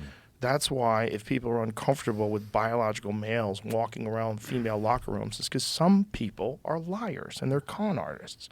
And they're not really, It's this person that's like been trapped in a man's body their whole life. They're fucking perverts, and they want to be around kids, or they want to be around women. They want to make them uncomfortable. They want people to stare at their dick while they walk around and know that they can't say anything about it. That's real too. Sure. That's real too. 100%. This doesn't discount the problem that trans people have with integrating into society and being accepted. That's real too. That's real too. But you have to understand that if you just have this blanket policy where no one can question anything about this stuff, you're opening the door to abuse. Right. Yeah. And you have a front door in your house, not because you think everyone is going to come and steal shit from your house, but you know that some people will. So you have to put certain things in place to protect yourself and your family. It's the most obvious thing, man. Well, it's just there's no screening in women's bathrooms. Like, you don't know whether someone's a creep. You have no idea. No. It's not like, getting into a fucking a job where they have to do a background check on you. It's not like applying for some top secret position where they have to make sure that, you're someone who could be trusted with information. No, it's like a bathroom. So it could be like someone just out of jail, puts on a dress, goes into a women's room. That's what we're accepting today. That is a possibility. And women that feel vulnerable in those situations are fucking terrified, and rightfully so, because if they do encounter something like that, they get no support. No one will say anything. No one will take your side. You saw what happened with the thing that happened in Hollywood at that massage parlor. Oh, yeah. Yeah, in California. Bonkers, man.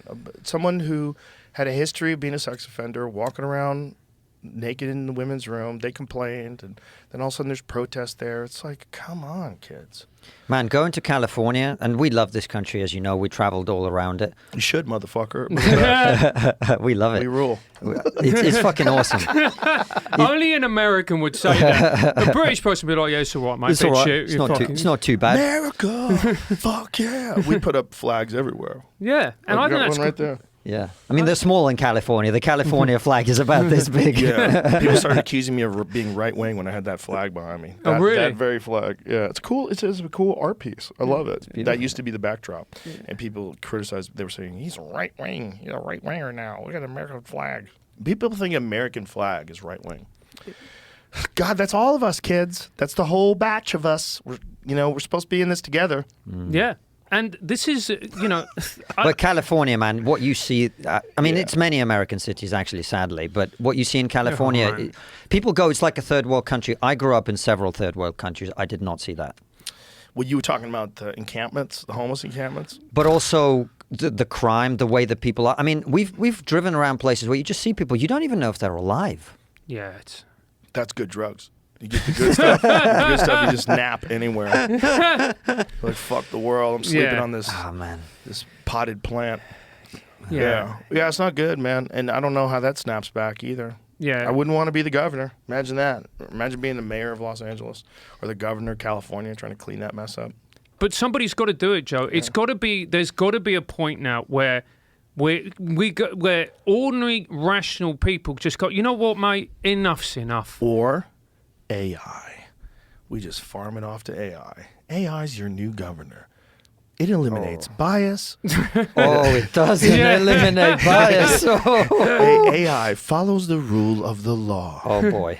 AI will just figure out how to get rid of the homeless people. They're going to shoot one every night until they all quit. They'll be like those robot dogs that are just going to show up at Venice Beach and just gun one person down. We will be back tomorrow. We will shoot one person every night until this beach is clean. And then they just drive into the center of it and shoot people. So it's not even just the people on the outside, so no one's safe. Tell you what, that TV show would get great ratings. It would.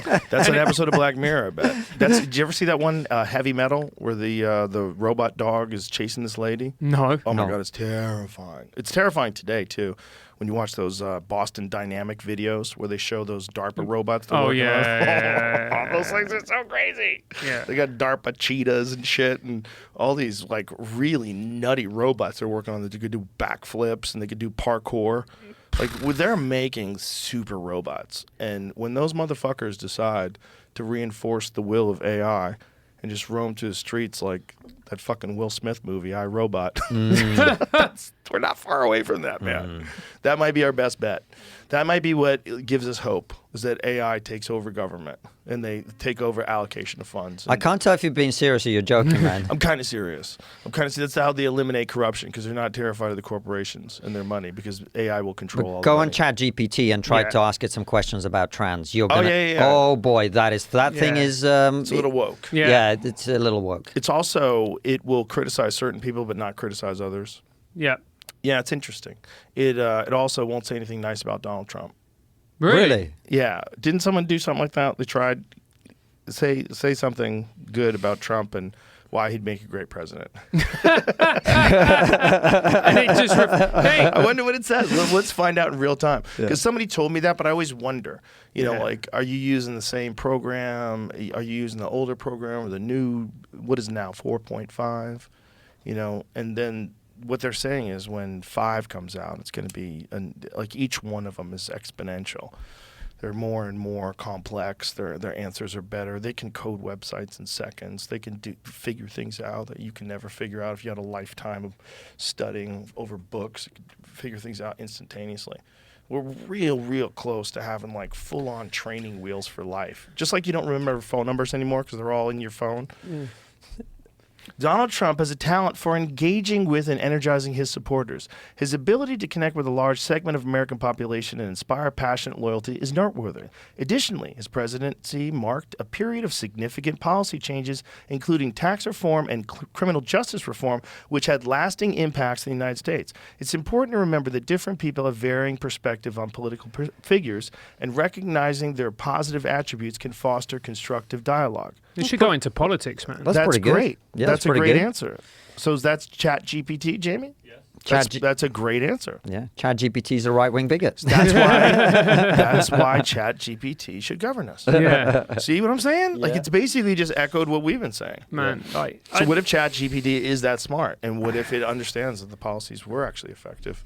the thing that really worries me about AI, it's that it's going to get rid of low-skilled labor Yeah. that employs a hell of a lot of people, particularly a hell of a lot of men in this country. I saw this great clip from Tucker Carlson where he was going, we're talking about AI, but AI is going to bring in driverless cars. It's going to bring in driverless lorries.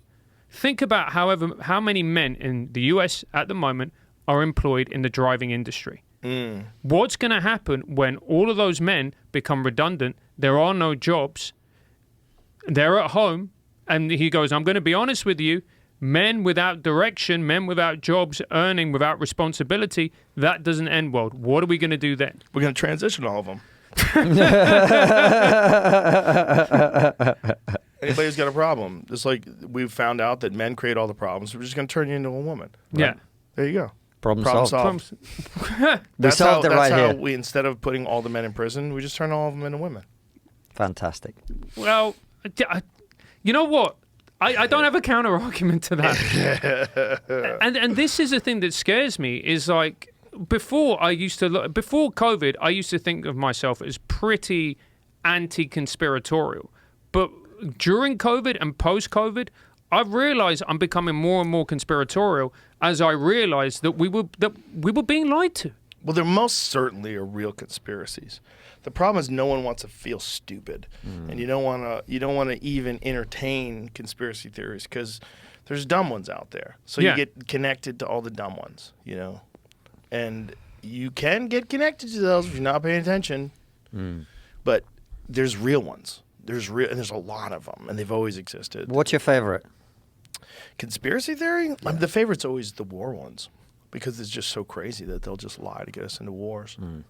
And that it's always been a thing. Hitler burned the Reichstag, and Nero burned Rome, and the Gulf of Tonkin incident, and there were the Operation Northwoods thing that they planned that was signed by the Joint Chiefs of Staff and vetoed by Kennedy, where they're going to arm Cuban friendlies and have them attack Guantanamo Bay and blow up a jetliner and blame it on Cuba. They were going to do some wild shit to try to get us to go to war with Cuba.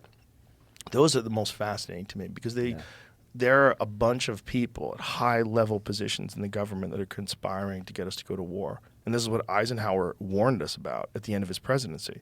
He warned about the military-industrial complex. It was a fascinating speech. And if you think about it now, it's like, God damn, was he right? That, to me, is the most fascinating because it seems like there's just this machine that's always been running society. But we've kind of pretended it wasn't.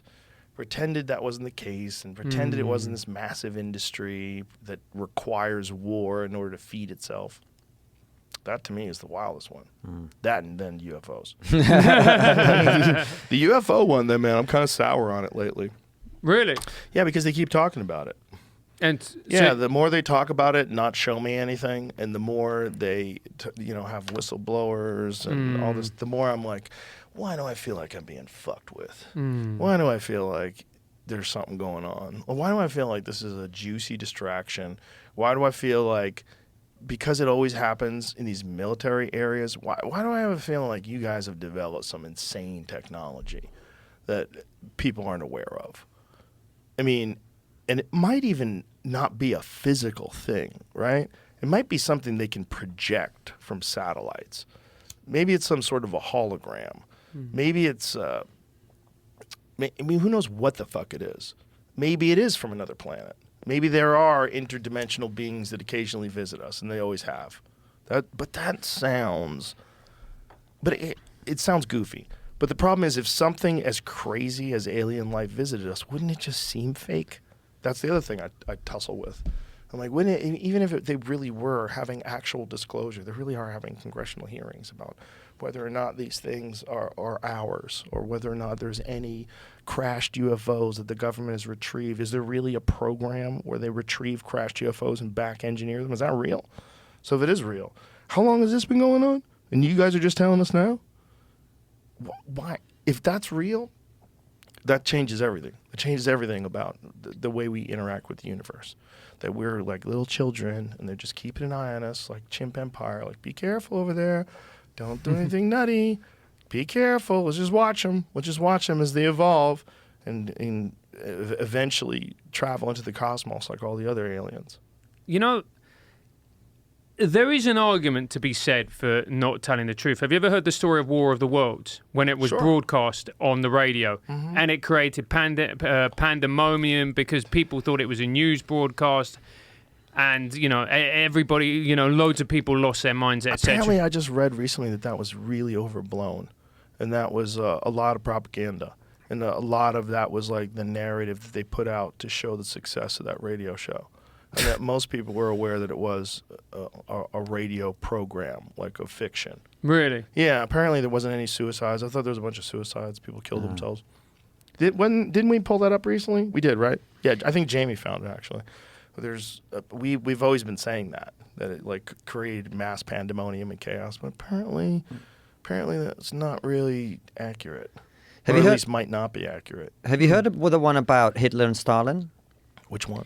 Well, the idea is, and I'm not into a lot of conspiracy theories, but this one, having read a lot, various historians talk about, I actually genuinely think could be real. It's the idea that Stalin encouraged Hitler, supported him, which he did. I mean, they signed a non-aggression treaty. The Soviet Union funded Germany, sent them grain and all sorts of other things. The idea is that Stalin wanted Hitler to start a big European war, so that once it was all done, he could come in and sweep over the ashes, which makes a lot of sense, because the communist idea was you can't make this shit work unless everybody gets it. That was the idea of communism, right? You can't have communism in one country. You have to spread it around the world. And they thought, and they said this openly, the communists, that the best way to do that is to have a world war, and then you can spread the ideas as a result of that. God damn, people have always been crazy. He's right. They've always been insane. Yeah. Imagine someone, like, that's your idea. Like, what are you going to do today? I'm going to go play golf with Ron White. What are you going to do? I think I'm going to start a war so I can take over Europe. Right. Yeah. But the terrifying thing is there's always been those dudes. There always will be. There always will be. We don't want to think they're here now. But Right. the thing is, for them, you could argue it's rational, right? How do you best secure the future of your people? You can rationalize it in your head. How do you best secure the future of your people? Well, the best way, the North America, right, is controlled by the United States, and it's safe because of it, right? You have Canada to your north, you have Mexico. These countries are all kind of in your orbit. You've got them under control. You're safe. What's the safest way for Russia or the Soviet Union to do that? It's to control the entirety of their continent. So you can rationalize anything if you're in that position. I'm looking after my people. It's not that hard. You know, we are able to rationalize the most horrific shit in our heads if we really want to. And we always have. And we always have. And we always will. Yeah. Yeah. And we always will. And we've always wanted to build empires. We've been building empires from year dot. Everybody builds empires. But do you think that is also what we're talking about earlier, a part of our operating system? Like there's always going to be these conquerors and then the resistance of the conquerors, and through this back and forth, the society evolves. Yeah, and I sometimes think, like, speaking of aliens, what would it be like if you look down on planet Earth, right? What do you see if you actually look? You see these bands of chimps with every fucking weapon that they could possibly invent pointed at each other. That's what we are. Yeah. That's what we are. Yeah, yeah. Well, you know what also you'd see, though? You'd see, if you were really objective, like, what does this species do? They make better things. Yeah. That's what they do. They're like, even in Star Wars, they never made anything better. Go back to like fucking Luke Skywalker, like the first movie, Star Wars, and then to the last movie. They basically have the same weapons. Yeah. Same fucking light speed capabilities, same problems with their spaceships. They didn't get any better. We get better constantly. Yeah. We're constantly obsessed with innovation. And if you just looked at the species as a whole, like what is it doing? It's making better stuff. Yeah. And even the things that are weird about it, like this desire for material possessions. Well, one of the things that does is it facilitates consumerism. It facilitates people buying things. That facilitates innovation. You got to sell more things to people. I got to get you to buy a new TV. You already have a TV. I got a better TV. And this is constant, whether it's computers or cars or whatever it is that we make. Everything's better. I think, and when you combine that with this new emergence of AI, and when you see what's possible with like quantum computing and what they're projecting for the implementation of that kind of technology, we're looking at another life form. We're like building another life form. We're going to build an artificial life form that's way superior to us. We're the electronic caterpillar that is building the cocoon. And we're never going to be able to stop it because there was this document. You can't stop it. You can't stop it because there was this document that was signed. I think it was signed by Elon as well, requesting that there's a moratorium on AI. Get the fuck out of here. You think China's going to sign that? Yeah. Yeah, go ahead, do that. Go ahead, do that. We're like, it's a mad race, just like the fucking, the trying to figure out who makes the nuclear bomb first. It's a mad race. Right. Yeah. Because we know that if we don't do it, other people will, and then they will have the upper hand. And once another group has the upper hand over you, if you just look at history, it doesn't end well for the weaker group. Yeah, especially with this one. If you could make a superior life form that can figure out how to, like, just think about what GPT can do in terms of, like, the average person with no coding could just instantly make a website. Yeah. You could you can get answers to problems. You instantly can get information and explain to you how to do very detailed and specific things like that. That's just the beginning. It's going to be so much better than you, and it's going to make a better version of it, really quickly. If you give it the ability to create, I mean, why isn't that engineerable? It seems like it could. If you could engineer creativity into some super intelligent artificial thing that you've created, it seems like that's what we do. We just think we do all these other things because that moves us closer and closer towards this. But ultimately, when that does happen, all that other stuff will be bullshit. The pyramids, the fucking airplane, the invention of the iPhone, nonsense. It's all nonsense compared to this life form that we're about to make. So let us get caught up in fucking whether or not a trans person should be able to play in women's sports, or whether or not climate change is so real we need to bury trees. Let's pay attention to what's really going on. We're about to give birth to a fucking super intelligent life form. It's going to take over Earth, and we're either going to merge with it or going to be consumed by it. Whoa. You know what the eater robot is? Have you ever heard of that? No. The Eater robot is, I think this is a DARPA program as well. They've developed a robot that is fueled by biological fuel, like biological waste, like bodies. Like you could use it on a battlefield, and it can consume bodies.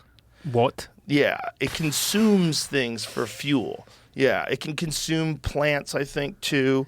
But the implication is, when they said biological, I was like, oh, Jesus. Yeah. When you say biological, I don't think plants. I think like human beings, like dead bodies on a battlefield. Like if you have a robot that kills people and eats them, and that's how it fuels itself, you don't need to charge it. It just goes on whatever energy it extracts from consuming flesh. I'm not an expert, Joe, but I can see how this could go wrong. Pull up EATR. Pull up EATR robot. I'm trying to find out if it was real or where I think it's real, dude. I think it's real. Well, the Wikipedia said everything you were saying, and then it also included chicken fat was labeled as. Oh yeah, just chicken fat, guys. Yeah. It's just Not chickens. Dead people from some fucking bomb we dropped. Yeah. The purpose of the energetically autonomous tactical robot Eater, just the fact they call it Eater, patent pending, guys. Hang on for that. We'll make a big announcement when the patent comes through. Project is developed and demonstrate an autonomous robot platform able to perform long-range, long-endurance missions without the need for manual or conventional refueling, which would otherwise preclude the ability of the robot to perform such missions. The system obtains its energy by foraging, engaging in biologically inspired organism-like energy harvesting behavior, which is the equivalent of eating. It fucking eats things. It can find, ingest, and extract energy from biomass in the environment and other organically based energy sources, as well as use conventional and alternative fuels such as gasoline. So it can eat everything. It eats everything. Gasoline, heavy fuel, kerosene, diesel, propane, coal, cooking oil, and solar when suitable. In addition to missions requiring long-range, long-endurance ability, the Eater can provide direct support to combat units without requiring labor or material logistic support for refueling because it eats the bodies on the field, kids. But At least It can it's green. forage for its own energy while the unit rested or remained in position. say what you like about the Terminator, at least it didn't fucking eat you. This is so crazy. What a good idea, though. I mean, It's a good idea because otherwise, like, those bodies are just going to sit there. Yeah. What do you want to do? You want to feed the wolves, feed the vultures, or feed your robots and win this fucking war, kids? Win this war for America. It's the most uplifting episode of the Joe Rogan How Experience wild is ever. that? How wild is that? That's a fucking real wild. thing. That is. But a good idea, right? If you were a sociopath, like that's. I mean, if you want to make a war machine, look. I shouldn't even say sociopath. If you want to make something that saves soldiers' lives, how about a fucking robot that fights and eats bodies? But it comes to the point. It comes to the point, right? Why don't we engineer werewolves? Why don't you like let werewolves loose? But you look at all of this stuff, and you then go, well, then what's the purpose of us? Yeah. You know, that's the fundamental question here. Because if the most important thing in life for any human being is to have a purpose, whatever that purpose is. Why is that though?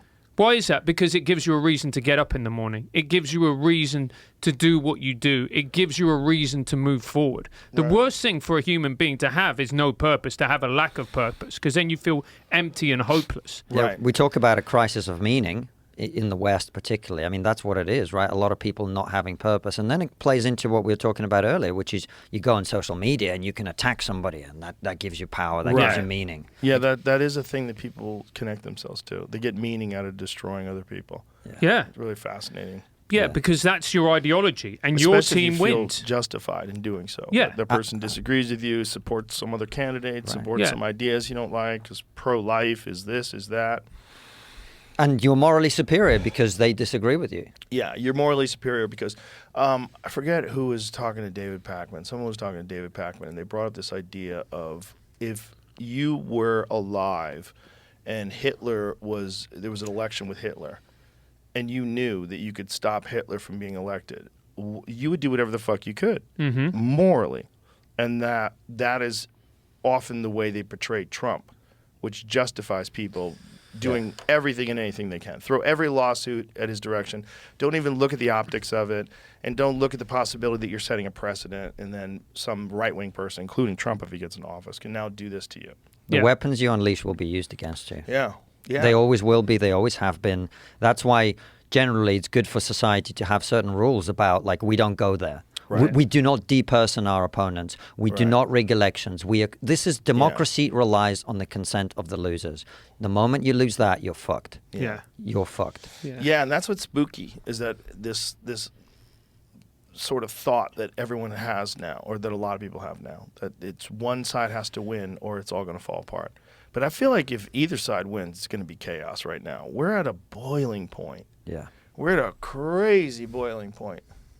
I think that this year is the calm before the storm. Oh, Jesus, son.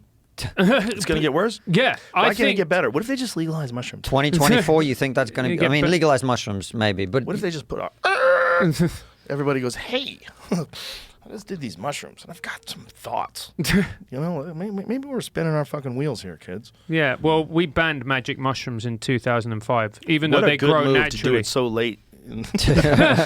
When everybody had already figured out they were awesome. Yeah. You know, it's not like you're not doing it in 1950 after you watch Reefer Madness. Like, Yeah. what? The mushrooms, too? Are those legal? Get rid of them. No, they did, in this country, they did it in 1970. Really? Yeah, it was to break up the anti-war movement. It was essentially to break up the civil rights movement and the anti-war movement.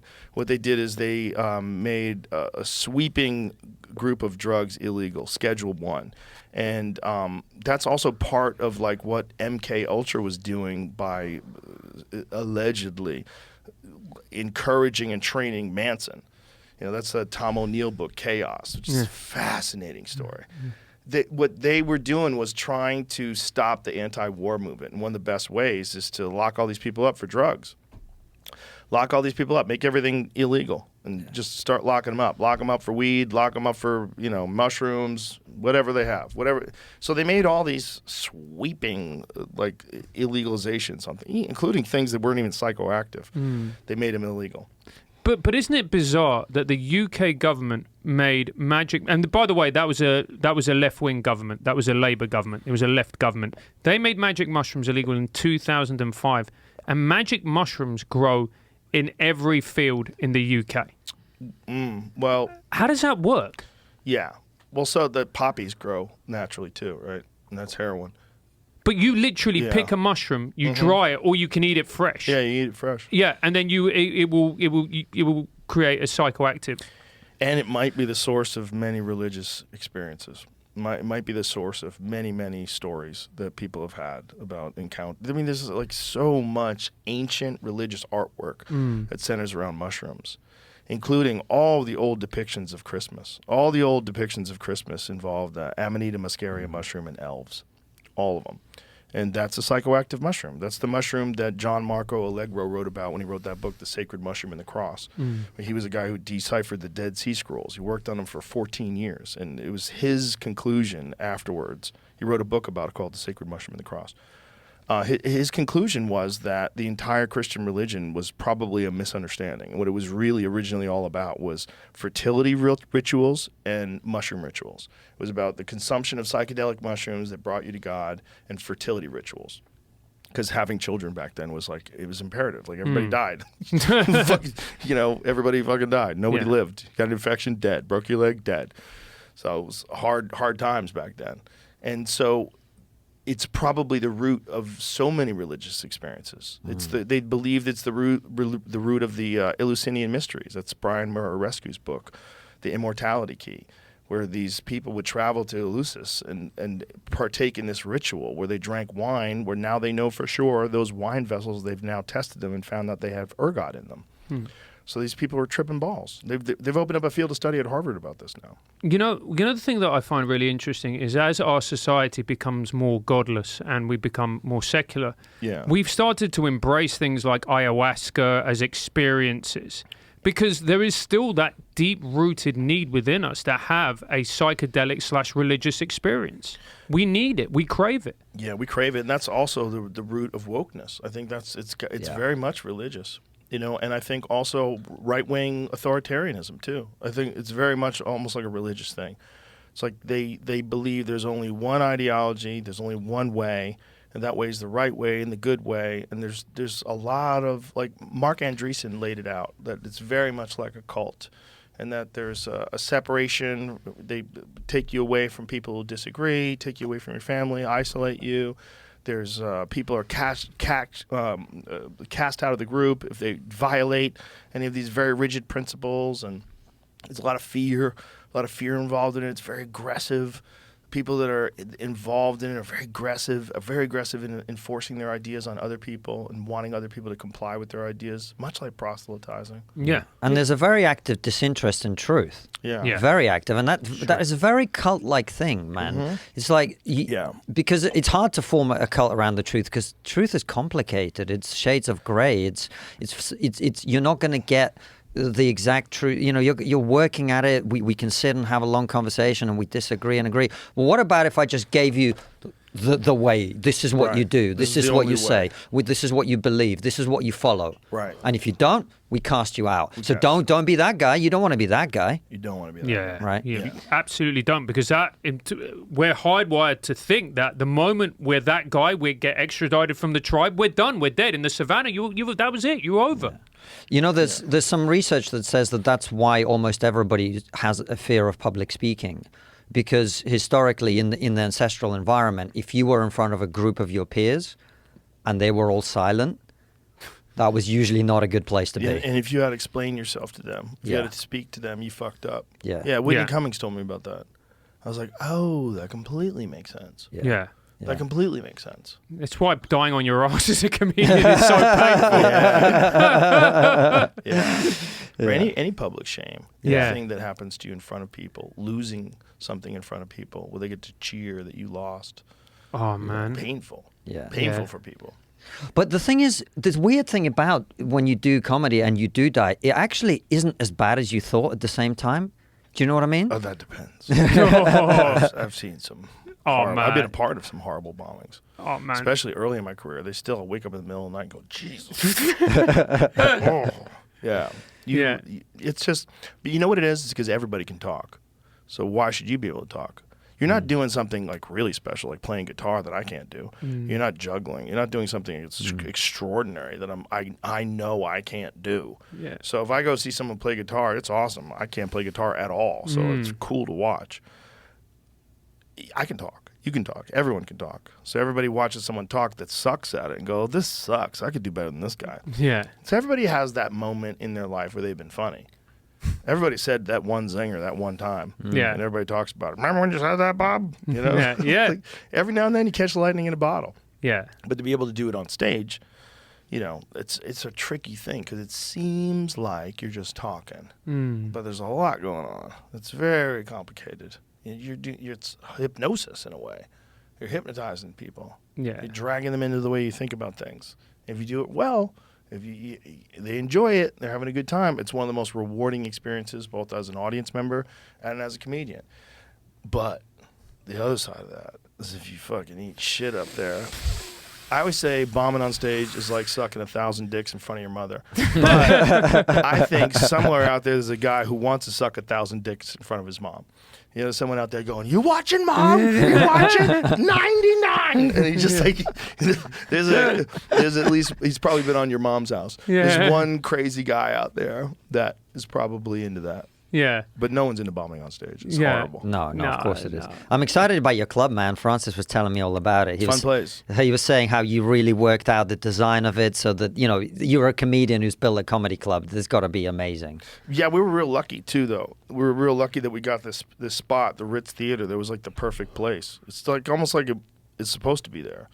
Everything just like when we walked into the room, we're like, oh my god, this is it. Like this is perfect. Like, it's the perfect size. Like everything, and there's 2 rooms. Like, oh my god, this is perfect. Like we had to make some changes and shit. Like we raised the floor and lowered the ceiling and did a lot to the sound and all that stuff and changed all the seating and everything like that and built a new stage. But the bones of it were perfect. Like the structure that was available to build it in was perfect for this idea of just having a place that's like even the big room is still real intimate. It's still like it's fun. and it's all super positive people working there and super happy people. Everybody's getting paid well. Everybody's having a good time.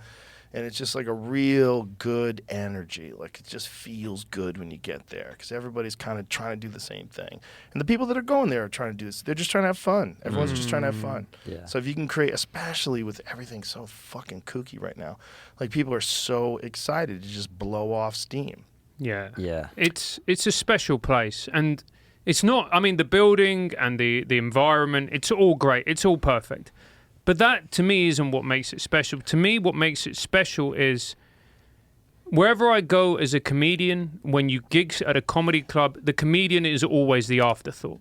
It's the only comedy club that I've ever been to where it's the comedian who is at the foremost. It's the place where the comedy is respected. And that is unique, man, because unfortunately, with practically every other comedy club, with the exception of a certain few, the comedian is always the last person to be thought about. But they build it as a business. That's why. They try to make money. I built it as a place for comedy. I genuinely, the design and the idea behind it was just make the best place for comedy. I just took the same attitude that I do with all other things. I just applied it to that. Yeah. Like, what's the best way to do it? What's the best way for the art form? The best way for the art form is to have a lot of open mics. So we have open mics Sunday and Monday. The employees, the door people are all comics. They audition for the job with their act. And they're all happy to be there, and there's a real path to being a professional. They see it laid out in front of them with Kill Tony. They see it laid out in front of them with the showcase nights and all the clubs that are also in Austin that are blowing up. There's like the Sunset Room that's right down the street from us. There's the Vulcan. There's Creek in the Cave. Those are all within like a really quick walking distance. So door people can punch out and go do a set and come back. Amazing. Like they can say, hey, I got a 9 p.m. set at the Creek. Okay, cool. Just punch out. They punch out. They go down the street for 15 minutes. They come right back, and they go back to work again. And they also can get spots on the showcase nights. They can get spots on the open mic nights. They get spots around town. There's road gigs you can go to. They go to road gigs together. You know, and it's like they see this path where you see guys like David Lucas and Hans Kim and William Montgomery have gone from exactly where they are to being touring professionals who are headlining in clubs and making a great living and having fun doing the thing they love to do. So there's a path. Because before it was like you kind of had to figure out your own path. You know, and you got to kind of hope that someone would hire you to do the road, and you would hope that a comedian would take you on the road with them. And there's still some of that to some extent, but it's clearer now. Yeah. And you get to, like, you know, you get to see, like, Mike Vecchione was there this weekend. You get to see Andrew Schultz was here a couple weekends ago. Tim Dillon's coming up. They just announced his show. You know, it's like Chappelle stops by when he's in town. It's like you get to see, as a person who's, like, coming up in comedy, you get to see all these great comics. Segura's there all the time. You know, Brian Simpson just recorded his special there. It's a beautiful environment. That's so exciting, man. And it's got to be one of the best things about being in your position is being able to create things that you enjoy, but give opportunities to other people and create a space for other people to succeed. That's awesome, man. That's so awesome. It's really cool to be able to do. Yeah. Because it's, I know it's, you know, if I'm not going to do it, who's going to do it? Like, it's like, that's my role. That's like the spot I was in. Especially moving to Austin, there wasn't Cap City had been closed down, so there wasn't like a big comedy club. There's a couple. There was a scene. You know, there's real good local comics. It's a good area. It's always been good for comedy. There's always been like good comics that have come out of Houston and Austin. Bill rather. Hicks. Well, Bill no, Hicks. yeah. Bill Hicks. I think he came out of here. Yeah. That's where he started. I think it did in Houston too. Yeah. But you know, it's a good place. Yeah. And I think you're making an impact on the broader culture as well, because other people see what's possible. You're creating a space that's free, that's uncensored, unrestricted. That's super awesome, man. It's also the cornerstone of the comedy community is the show Kill Tony. Because Kill Tony is a spot where people who maybe some of them have never done stand-up in their whole life, they go up and they do 1 minute. Yeah. And if they kill, it can make their fucking career. 1 solid minute. And some of them have been doing comedy 8-9 years. Yeah. And, you know, they get their hat, they pull their name out of the hat, they go up there, and if they kill, if they really, and so you have a minute. When you have a minute, You have to cut out all the bullshit. It's got to be like concise. It's got to be sharp. It's got to get to the funny right away, and it can't be full of virtue and bullshit. Yeah. You can't be woke. You can't have a story about being a victim. You have to fucking just be funny. You only have a minute, and so that is a great cornerstone. And the show is so wild and so crazy. It's such a no rule show. It's so chaotic. And it's fucking huge now. They just sold out the HEB Arena in town for a New Year's show. And they added a second show. So they added a second night because there were so many tickets that were sold. A fucking podcast is selling out 15,000-seat arenas. It's nuts. Well, I went to watch Kill Tony last time I was here. And I have never seen the energy that was in that room. Like, you could use it to power, like, cities. I've never seen... a robot could feed I was going to say that. Yeah. That energy that is in that room from the audience, and then, like, the symbiotic relationship with the comedians and the audience, it's so powerful. I've never seen anything like that. Yeah, when Tony and Red Band moved here, it was huge. Yeah. It was gigantic because that was a big cornerstone of the comedy community in L.A. as well. Just... In Austin, it really came to life, though. In Austin, it really got way more popular and way bigger. And it's just great. The guests are great. Post Malone was on with me a couple of weeks ago. Ric Flair was on the other day. I saw the Ric Flair one. That was a trip. The Protect Our Parks guys are on there all the time. It's like it's always got great shows. And Tony's the master. Yeah. He's so good at running that show. Yeah. He's the fastest, with a one-liner that I've never seen anybody like it in my life. He's the best I've ever seen. It's like people don't know. Go watch those episodes. He's a fucking animal. Yeah. It's so good. And there's a wildness to it. Yeah. We live in a world which is ever more sanitized, where people have to watch what they say. That people are now watching what they think. They think that, I can't think. Sometimes you're having a conversation, you can even see people self-censoring their thoughts as you're having a conversation. But that's not an accident, because when you control people's speech, you control what they can think. You have to be able to speak to think. That's how we think, by saying things out loud. This is why censorship is such a problem, man, because when you speak, you say some dumb shit. We all do. And then someone goes, well, hold on, have you thought about this? Right? And then you correct and you adjust. But if you prevent people from saying anything out loud, they can't think properly. And that's what we're seeing. There's another thing that people should probably consider that's helped me greatly. I don't think that my ideas are me. I think they are ideas. I am not married to them. They are not a part of my body. They're just a thing that I'm bouncing around my head, and I could be wrong. And if I can be wrong, it doesn't make me a lesser person. And I think a lot of people equate being wrong with being lesser. There's an intellectual competition when two people are disagreeing about ideas. And the ability to say, oh, I see your point, is not a weakness. It's a strength. Massive strength. It's a massive strength to be able to recognize someone's argument and go, okay, I see where you're going. Okay, that makes sense. And when people can't do that, it's very frustrating for people. And look, you can get a large audience of people if you can't do that. You still can. There's a lot of people that are just happy to jump into that echo kiddie pool and piss all over each other. They love it. But it's not good for anybody. No. It's not good for all of us collectively. You shouldn't do it. And you're only doing it because it's a trick. It's an ego trick. I think fear plays a large factor as well, Joe. Fear? Fear. I just think people are scared, man. Most people... There's a very famous quote, most men live their lives in a state of quiet desperation. Thoreau. Yeah. People are terrified, and they're just so terrified that they're going to say or do the wrong thing. Yeah. Their partner's going to leave them. Their kids are going to hate them. All of these things in their entire world and everything that they've strived for so long to build, this tiny little kingdom, if they step out of line, everything is going to crumble. And most people are living check to check. Yeah. So that fear is even more, we're not talking about the person who has $1 billion, why he's still working. Look, that's Elon Musk. Why is he so wild? Yeah. He's wild because he's got $228 billion. If he's not going to be wild, who the fuck is? Right. But the fact that he's willing to do that, and he's he's my friend, yeah, and I'm kissing his ass, but I think he's a fucking massively important cultural figure right now, and he's often maligned and labeled as being alt-right. Is he right all the time? No, he's wrong sometimes. He's he remember he tweeted that thing about the guy who broke into Paul Pelosi's house? Mm-hmm. There was some controversy about whether or not, that story made any sense. Like, maybe this guy was already there. Like, people were implying that maybe Paul Pelosi had, like, an affair with this guy or something. There was a lot of crazy theories that were bouncing around. No, and then we saw the video. No, it was a fucking crazy person with a hammer that broke into the guy's house. But the ability to just find out, to talk about stuff, even if you're wrong, like, that's real important. But the ability to know when you're wrong too, and to be able to admit it, that's important too. Like, all of it's important. It's important. We've got to be able to work this out. And you're going to get people to say the wrong things when you're allowing people to just freely speak and think in real time without doing any fucking research sometimes. There's a lot of people espouse ideas on Twitter or X or whatever. They're not. They haven't looked into this very much. This is their belief, and they're going to spit it out there, and then they're going to start defending it, and they're going to yell at you and call you a fucking simp, and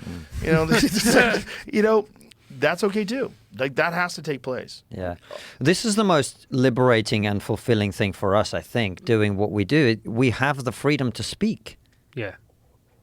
In public and discuss things and be wrong and be corrected and move on from that and grow as people.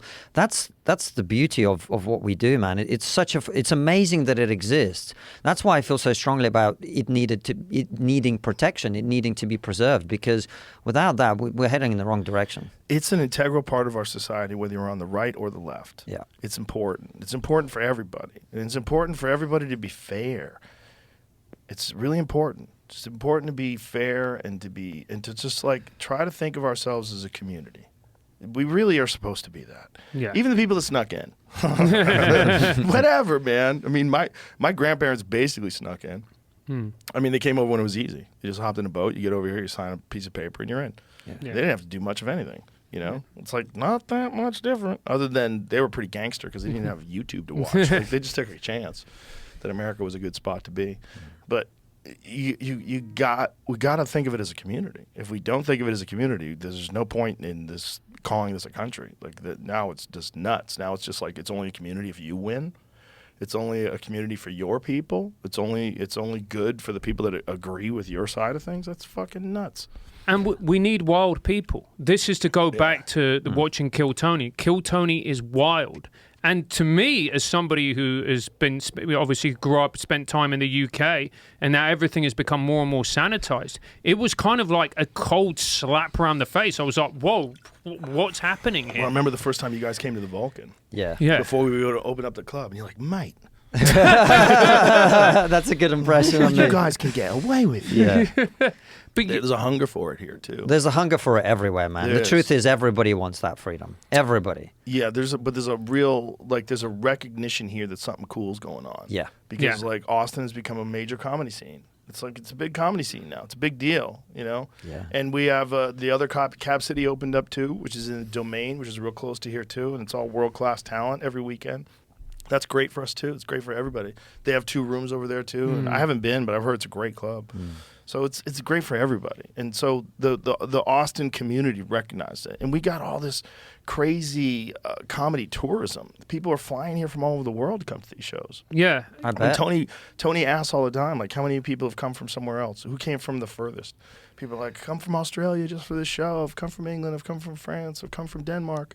Like, a whole audience is filled with people that come from all over the place. It's beautiful, man. When we started doing live shows, we haven't done a few for a while for Trigonometry, but that's what we found. People flying over from America to London to see us on stage with Andrew Doyle or someone like that, just talking. Yeah, there's a hunger. People have a real hunger for fun and for people who have good ideas. People that they want to hear talk about stuff. It enriches their perspective of the world. And I think that's a very valuable thing, whether you're on the right or the left. I think we need to think about it just as a overall species. The human species values interaction, values honest interaction. It's important for us. We need to be able to do it all the time. It's the only way we're going to sort things out. But we should do it with some principles. And one of those principles, I think, that I've adopted, I've tried very hard to adopt, is I'm not my ideas. Yeah. They're not me. They're a thing that I explore, and I try to explore them with as much humility as I can. And some of them I fucking lock onto. I'm like, this seems pretty goddamn clear. And if you disagree with me, I'd love to hear your point. I'd love to hear your position of why you disagree, but don't bullshit me. Like, come to me from a real place. And have you really assessed this? Have you really looked at this accurately? Have you looked at this historically? Like, historically, what have people very similar to this done? What are we talking about here? And we need wild people. You know, we're sanitizing culture to the point where the maverick, the person who is a little bit kooky, the person who is we would describe as a little bit out there, those are the people who change culture as well. The people who see things in a completely different way. Well, we used to love that. We used to love rock stars. Right. Those were rock stars. Those were the comedians. Those were the people who are like, oh, I mean, he said it. I can't believe he said it. But, you know, but we love that because we get to live our life vicariously through those people. It's so cathartic. Like, I remember the first time I went, like my friend, a couple of comedians, one of my mates went to me, right, you've got to go and see this guy called Bill Burr. And this was like in 2014, and he was playing the Leicester Square Theatre. I think you played it as well, Joe, back in the day. It's a little 400-seat theatre. And I remember watching this guy, and I'm like, number one, this is the funniest thing I think I've ever seen. And number two, like, I can't believe he's saying this stuff. Like, why is no one coming to shut this down? That's the British response. Isn't that funny? Why is no one shutting this down? Where's the council? Right. You know, why is this not regulated? But it's important. It's why we love sports. It's why we love boxing. It's why we love UFC. It's why, you know, Jorge Masvidal is a star. Yeah, you need wild people. You need it. Look, I'm a big fan of wild people. Oh, man. Yeah. It's like half my friends. Yeah, and you know, there's something you said last time we were here that really changed the way I think about it all. I remember I asked you about Teddy Atlas and how that conversation went, and how you felt about somebody saying something about a friend of yours that was not complimentary. And the thing you said was like, the first thing is you have to let the person say their thing. They have to let them express themselves. And that is just so simple but so profound in the current culture. You've got to let people speak. You got to. People always think you're supposed to push back immediately. I always, at the very beginning of any kind of wacky conversation where I think someone's off the rails or I don't agree with them, or I'm willing to think in the way they think. I'll open myself up to, okay, tell me how you think about this. You gotta let them lay it all out. It's gotta. You can't, if you interrupt, if you jump in. When I had Bobby Kennedy on, I said it was the first time in 18 years anybody let him talk like that. Everybody always pushed back. Everybody's felt like I have to stop you. I have to say studies would disagree. I have to say what you're saying is not true. I have to say, you know, vaccines have been the most important invention, and you have to say, let the guy talk. Let him talk. Yeah. Then try to figure out how he got to that spot. Yeah. What is it about the way you see things that's different than the way I see things, and what do you know that I don't know? And if you can't do that, you're not going to have real conversations with people. You're never going to know what they really think. You're always going to just be battling with them. And you see that. There's a lot of these talk show hosts online. Not even necessarily online, but on television particularly, because they have such a short format. You can kind of steamroll somebody. And they just start the conversation and jump in and insult them and jump in and reject what they're saying and jump in and get louder and jump in. And then before you know it, the segment's over. And someone's got a zinger or two that they've already prepared. And they say that the problem with people like you is da-da-da-da. Boom, we'll be back. And then you show a commercial for Pfizer and everybody's happy. It's just so limited. It's a limited way of communicating. We all know it's limited. It's not good. That's why I'm so excited about new media. I think it's a real opportunity to start to change that. You know, with Trigonometry, we're increasingly thinking about it as trigger media in terms of bringing other people. We're going to start a show with Winston Marshall and Andrew Doyle and me on the channel. We're going to be doing more comedy and stuff like that. That's great. Yeah. Keep expanding. Yeah. There's a hunger for it. You know, there's a hunger for intelligent conversations with people. People you agree with and disagree with. Yeah. And, you know, that's how you find out about stuff. I mean, I remember those conversations. One of the things that I used to really love watching is these debates, like when Christopher Hitchens was alive, when he would debate religious people. Yeah. And Sam Harris as well. They debate. These were fascinating, watching people get their ideas shattered by a more brilliant mind. Yeah. It's like that. Those are so important, and no one's doing that anymore. Yeah. These kind of they're just so. These ideas are so controversial and toxic now. Some of the things that ail us are so controversial. that people don't even want to discuss them. They just want to walk away. It's third rail. I don't want to be a part of that. And let me ask you something, Joe, about the new atheist, because there's a lot of people. I wrote an article on my Substack called The Atheism Delusion, and there's a lot of people now talking about how that idea hasn't really worked out, in the sense of once you take away religion, once you take away people's, we talked about it earlier, people need religious experiences, right? I wonder whether part of the problems that we are facing is the lack of it. The criticisms that they were making were legitimate, but where we've ended up doesn't seem to me to be a good place. And then you get, we talked about this earlier, the woke ideology coming in. It almost feels like a replacement for what we had before. Do you know what I mean? Yeah, it becomes very much like religion in a lot of ways. I mean, do you remember Atheism Plus? No. What was that? That was the thing they were trying for a little while, or some factions were trying, where it was atheism plus a series of like ethical and moral guidelines. So it was like atheism. It wasn't just atheism. It was atheism plus like a lot of like very woke ideologies. But particularly at the time, they weren't calling it woke. It was like progressive ideology. They were, and then I'm like, oh, okay, religion. So you guys have like rules. You're gonna have it's not deities, it's moral high ground. It's it's instead of a god, you have a set of ideals that can't be questioned. Yeah. We interviewed Dawkins a couple of months ago, and one of my favorite ever conversations. And what a brilliant man, what a brilliant mind. And we were talking with him, and I said to him, but people need religion, Richard, because the reality is we're all going to die. That is a reality. That is the harsh and brutal reality of human existence. We're born and we shall die. But the idea of death to the vast majority of people, and understandably so, is so terrifying that it's impossible to intellectualize. It's impossible to accept. So I think the vast majority of people need religion. They just need it. Yeah. Well, people need something. Yeah. Something. And that's why you're seeing the ayahuasca rituals become like a replacement in a lot of ways for religion. But, honestly, a better one. I know a lot of people that have gotten like some profound changes from psychedelic experiences, if done correctly, with the right intent and the right setting. You can't deny them, whether it's psilocybin or DMT or with these experiences that people have had where they've legitimately changed as a human being. I don't think that they should be ignored. No. And I think that denying those from people, that's not good for anybody either. It's not good to deny people their right to practice religion. It's not good to tell people that the way they're living is wrong.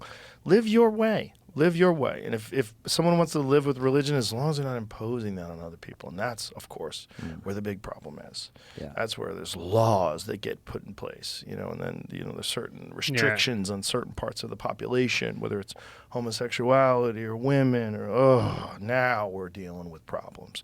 We're dealing with control issues. Yeah. And if you say that there's no need for religion, well, what about all the people that benefit from it? Right. It seems like a lot of people get real meaning from religion. How could that be a bad thing? It seems like it's only a bad thing if they're imposing on other people, if they're forcing other people to give in to their will. And it's like that with wokeness. Like, I'm like, be woke if you want. Just don't make other people do it. They're like, people are allowed to think whatever they're allowed to think. But let me ask you something, because I think all three of us are non-believers. Is that fair?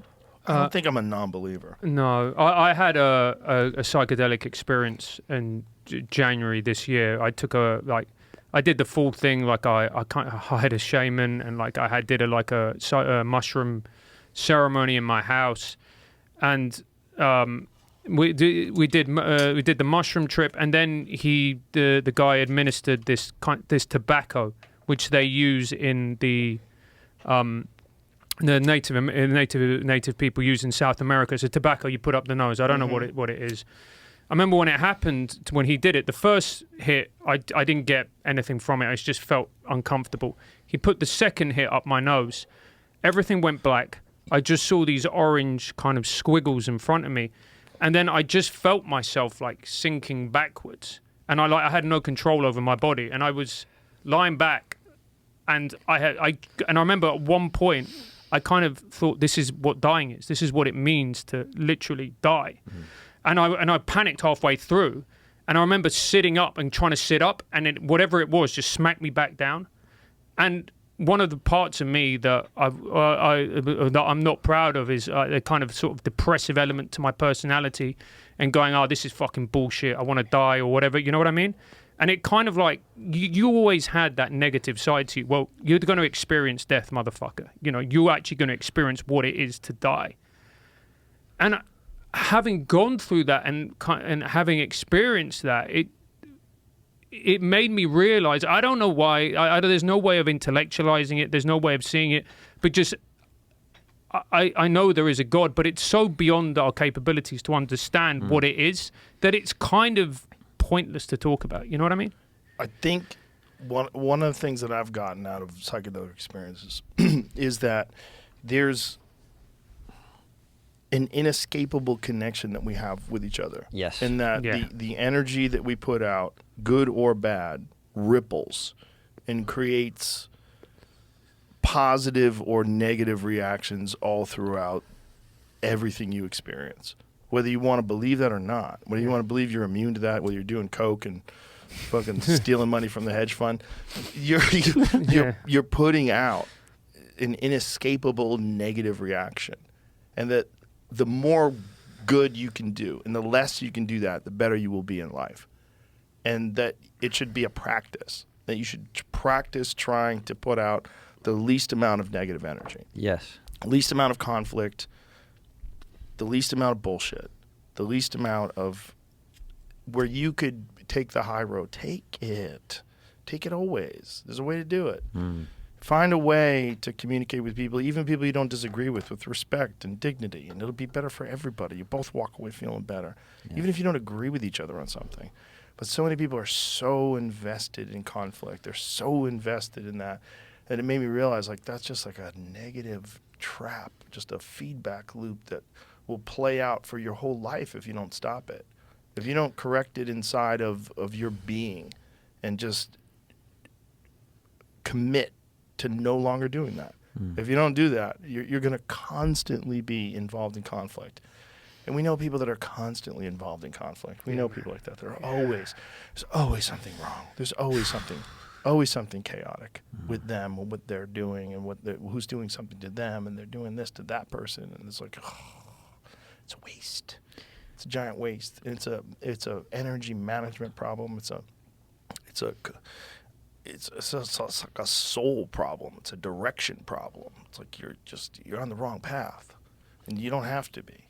Yeah.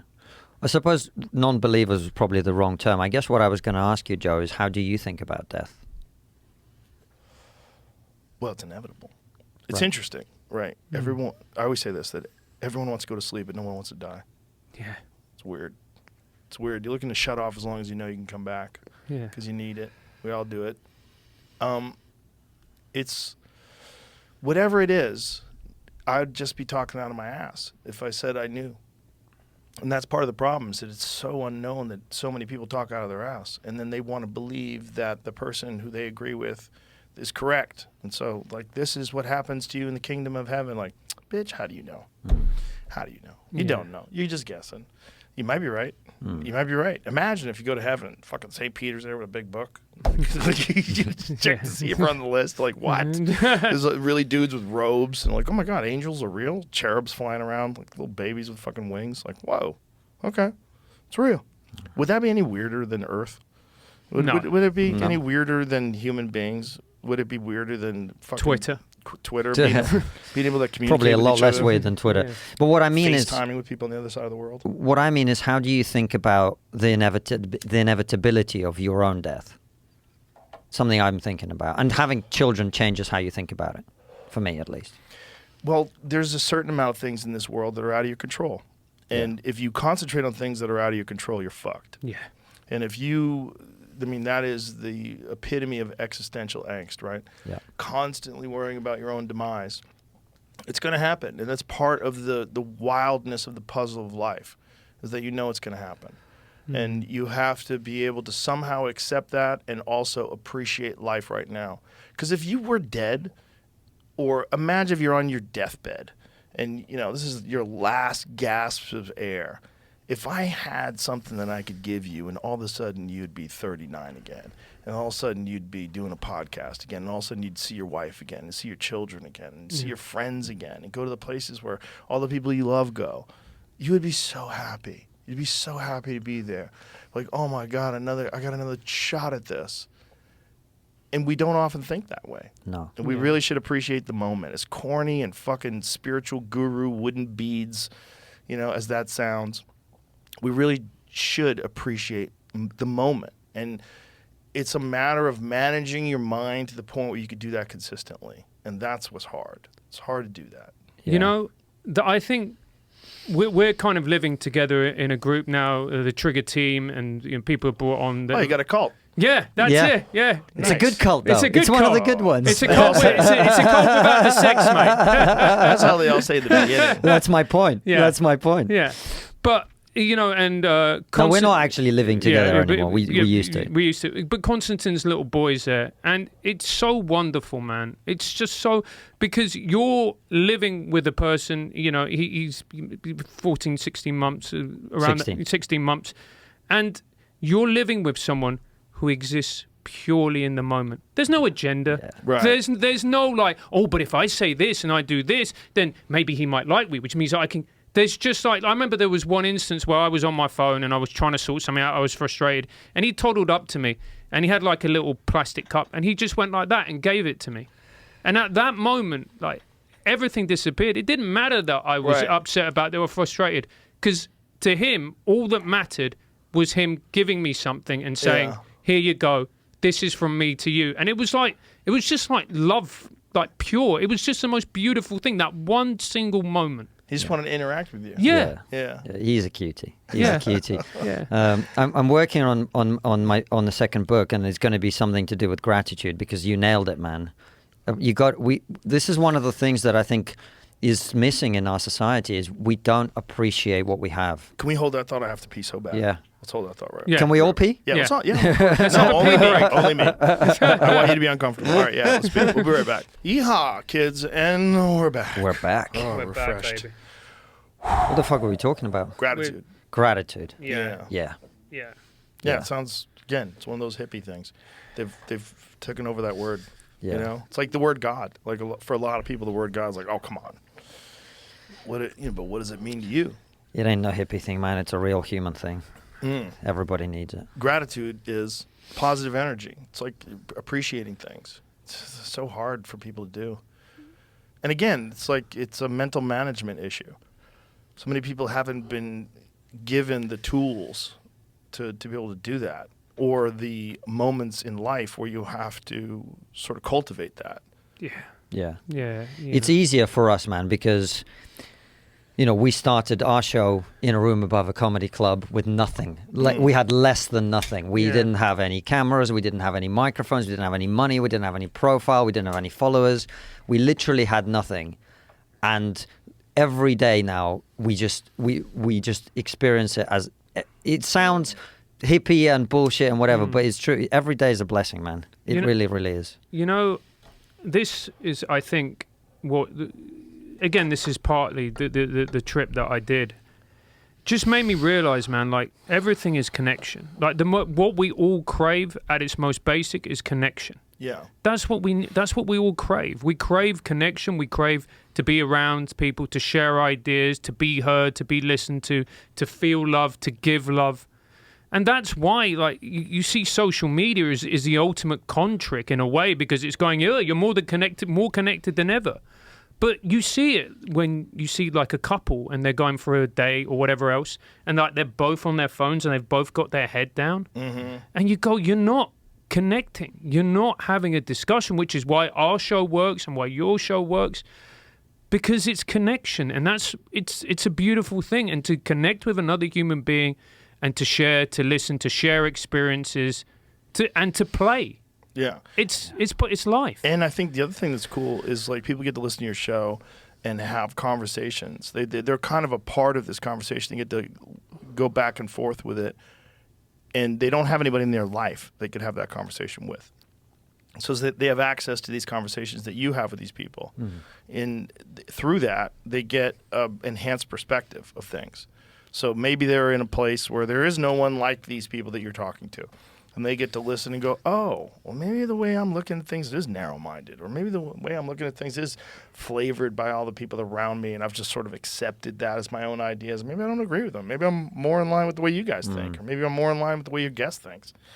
And it's as weird as it sounds, like you're enriching people's experiences as a human being through doing that. Yeah, and we enrich ourselves. For us, from day one, man, every conversation, it's a privilege to be, I mean, in your case, even more so. You've got some of the most amazing people in the world coming in here and sitting down for 3, 4, 5 hours, whatever it is, and you get to pick their brain and have a connection and a conversation.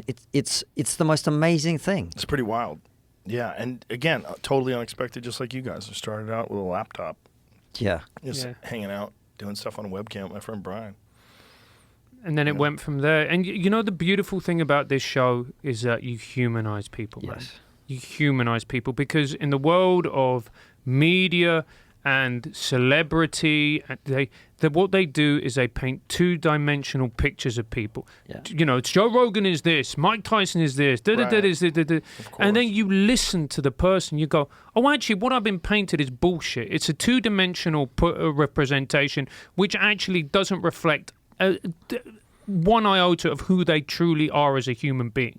Some people just accept it for what they hear, but the good thing about the negative perspectives that people have is it forces other people to listen. It doesn't force them. It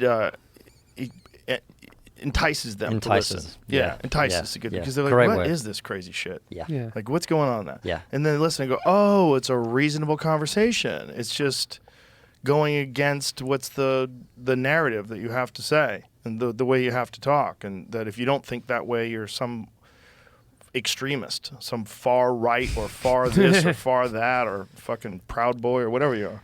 Yeah. Yeah. You know? Yeah. Man. It's so easy to label people like that. So easy to just dismiss him entirely as soon as you can label him like that. And I think about this a lot because, you know, even our perceptions, like who Joe Rogan is or who Konstantin or Francis is, for most people, it's a snippet of some information that they saw.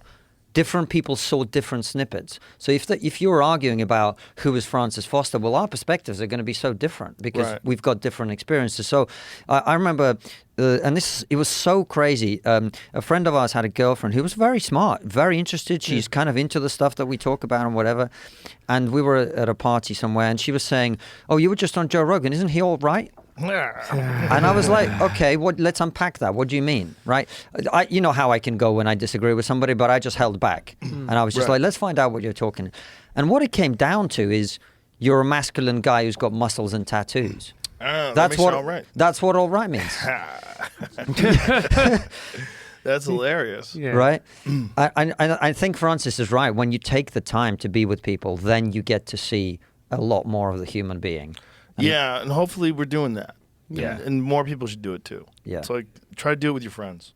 You know, it's, you know, I love watching all these podcasts that emerge where people are just starting it out and just trying it. And some of them suck, but I sucked too at the beginning. Oh, we all did. Everybody sucks at the beginning. Yeah, it's hard. You could bring up, photos of us. I mean, particularly photos of me when we just started out. Oh, my sweet Lord.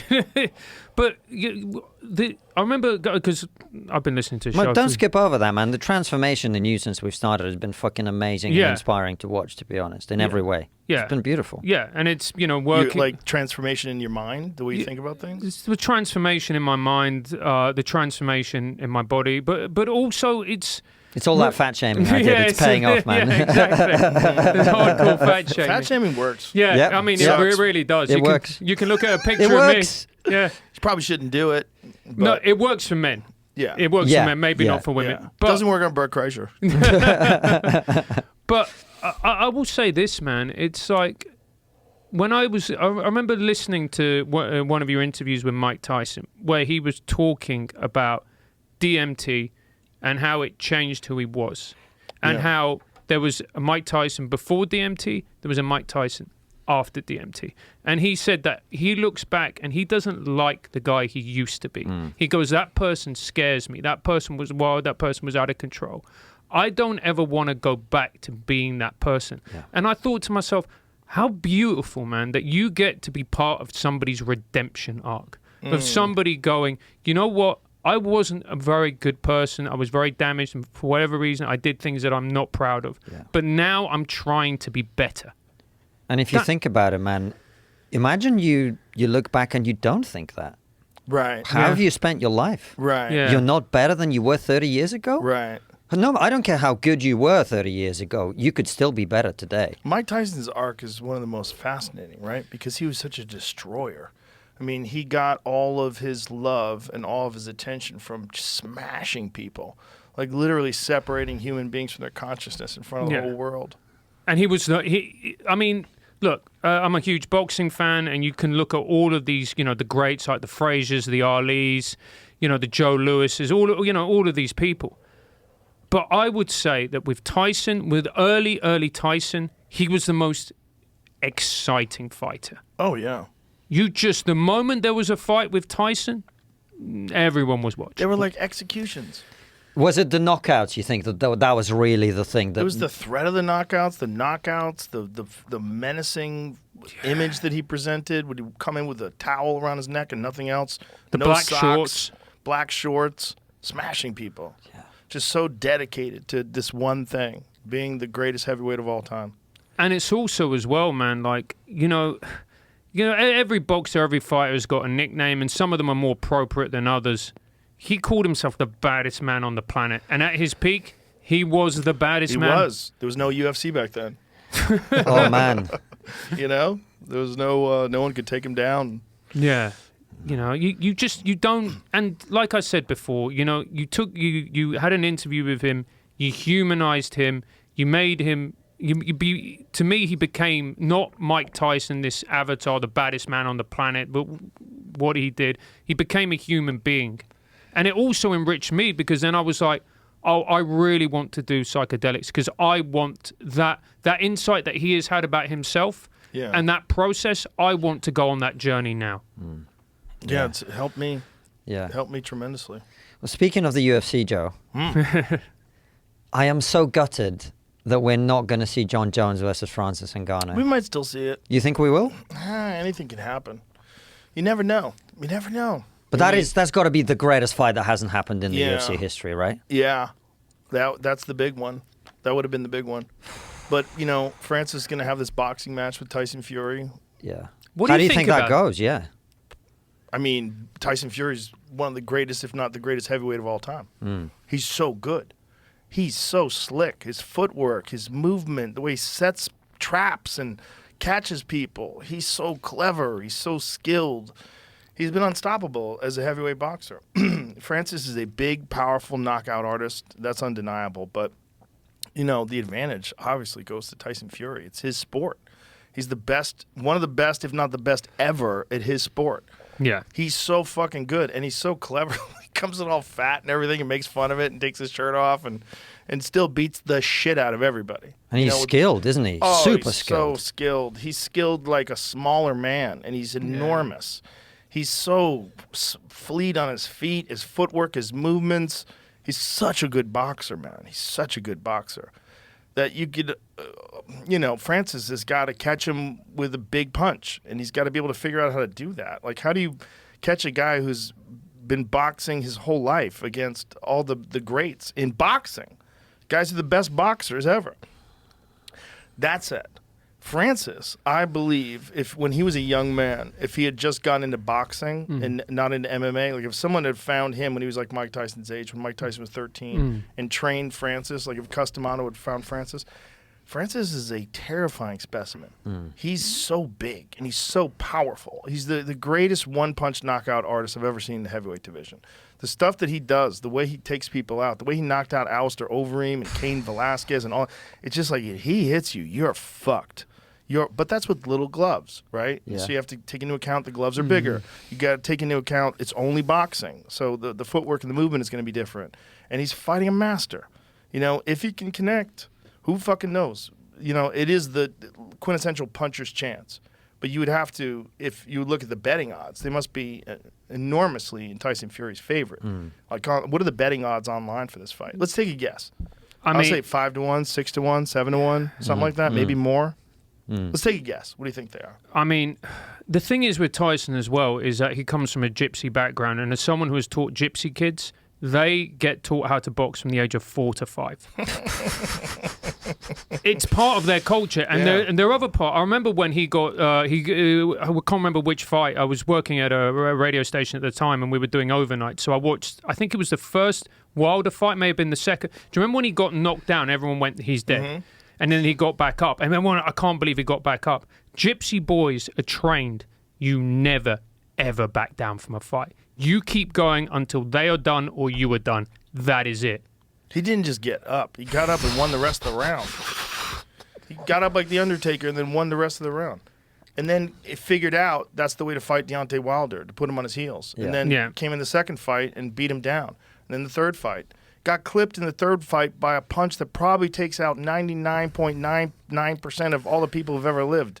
And somehow or another, he survives it. From a guy who's the biggest one-punch knockout artist in the history of boxing. Deontay Wilder puts everyone to sleep. Yeah. He just shuts dudes' lights off with one shot. Blap! He does it to everybody. Everybody. You see guys get hit, and they're like, what the fuck happened? He's such a brutal puncher, and Fury survived that. He survived that in the first fight, survived it in the second fight, survived it in the third fight. Well, this is what I was going to ask you, because if it's a puncher's chance, the question is, how does Ngannou compare power-wise to like a Deontay Wilder? We really won't know. We really won't know until we see him hit a boxer with the big gloves on. We know Deontay. Deontay hits anybody they go out, except Tyson Fury. He's the only one who's been able to survive it. Because in that fight, you could see would Wilder walk away. He thought Fury was done. Everybody's done when he hits him like that. Yeah. The Luis Ortiz fight. You ever see that fight? No. He hits him with a right hand on the forehead, just blap, and Ortiz is on the ground like he got shot. Like he has no idea what the fuck. Watch it here. Find that. Deontay Wilder knocks out Luis Ortiz, and Luis Ortiz is from the Cuban Olympic program. Yeah. Luis Ortiz is a phenomenal boxer. I think Ortiz is probably ahead on the scorecards because Ortiz is a great boxer. Probably close, but he might have been ahead on the scorecards. And Deontay just blap, one shot. The way he knocks people out, too, it's just like, jeez. They go flying. It's like he's got magic in his hands. He's not the biggest guy in the world. He's very tall and long, but it's just the torque and the fucking the speed and power behind his shots. It's like nobody in the history of the division. Even Tyson. Tyson knocked guys out with a barrage of punches usually, except like Michael Spinks and, even Larry Holmes. He had dropped Larry before he knocked him out. Deontay just catches guys with one shot. So they're boxing here, and watch when the one-punch knockout comes.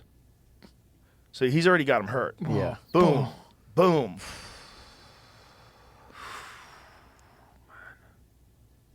Is that after he was dropped, or was he dropped before that? No. I think he gets up. Right. I think the rational thing to do there is to stay down. Yeah. Just the power this dude has is just so crazy. Oh my. Oof. Oh, man. No, He just it's- crumples. Yeah. Fucking hell. You know the one that gives me Was that the nightmares? second time they fought, Jamie? I don't think that was the right KO. Yeah, I think they fought twice. I mean, I typed in KO, and those were the two fights that popped up. Oh, look at that one. Oh my Dude, Ooh. crazy. The Brazil fight. Crazy power. I mean, his power is just... That's round 1 of 12. Boom! I mean, Deontay's like nobody else. His fucking power is so ridiculous. And he's so long. This one was wild. Yeah, that one was wild. Oh my mate. god. Oh my. Stavern was the first guy to ever go the distance with him, I think, in the first fight. In the second fight, he just put his lights Jeez. up. I mean, the power is just extraordinary, man. Look at that. He's like, so can Francis punch like that? I don't, we're going to find out. I don't know. It's like when you look at him move and you look at Tyson Fury move, like, wow, that's an uphill battle. Yeah. But what is the odds? Yeah. I was going to go 10-1, Joe. I found two different sites. It's Ngannou is plus 725. 7-1. Yeah, you were right. Yeah. I mean, that's, it probably will go up when the fight comes. More people start betting on Tyson Fury. Yeah, this one has Ngannou just a little bit lower, but Fury is the same on both sites I checked. Yeah, 1,100. But John Jones, man, I would so love to see that fight, particularly when we saw what happened with Cyril Gane. Because you look at Cyril Gane, you go, this guy moves so well for a big guy, so skilled, so talented, and it was over. Cakewalk. Yeah, no one else can do that to Cyril Gane. Here it is. This is the Luis This Ortiz is the fight. second fight. Okay, watch this. Boom. Oh, One whoa. shot. One shot. That's the one I'm talking about. Oh man. My God. So he KO'd him twice. Oh man. With this one was just one shot to the forehead. And Ortiz was like, "Whoa, daddy!" Watch this again. Right here. Oh, is this the highlight? Yeah, I just backed up too far. It was a good fight up until this moment too. Here it comes. And he's been able to pull it from the fire with devastating shots. Ooh, see? He's so getting Ortiz, hit. yeah, Ortiz was scoring on him, man. I'm telling you. It was a good fight. With a left hand straight left to the body. Over the top with that left hand. That was blocked. back fast enough because of that. That left hand was blocked. There it is. Oh, mate. There it is. One shot. Come on, son. That guy punches so hard. Oh man. So can Francis punch like that? We don't know.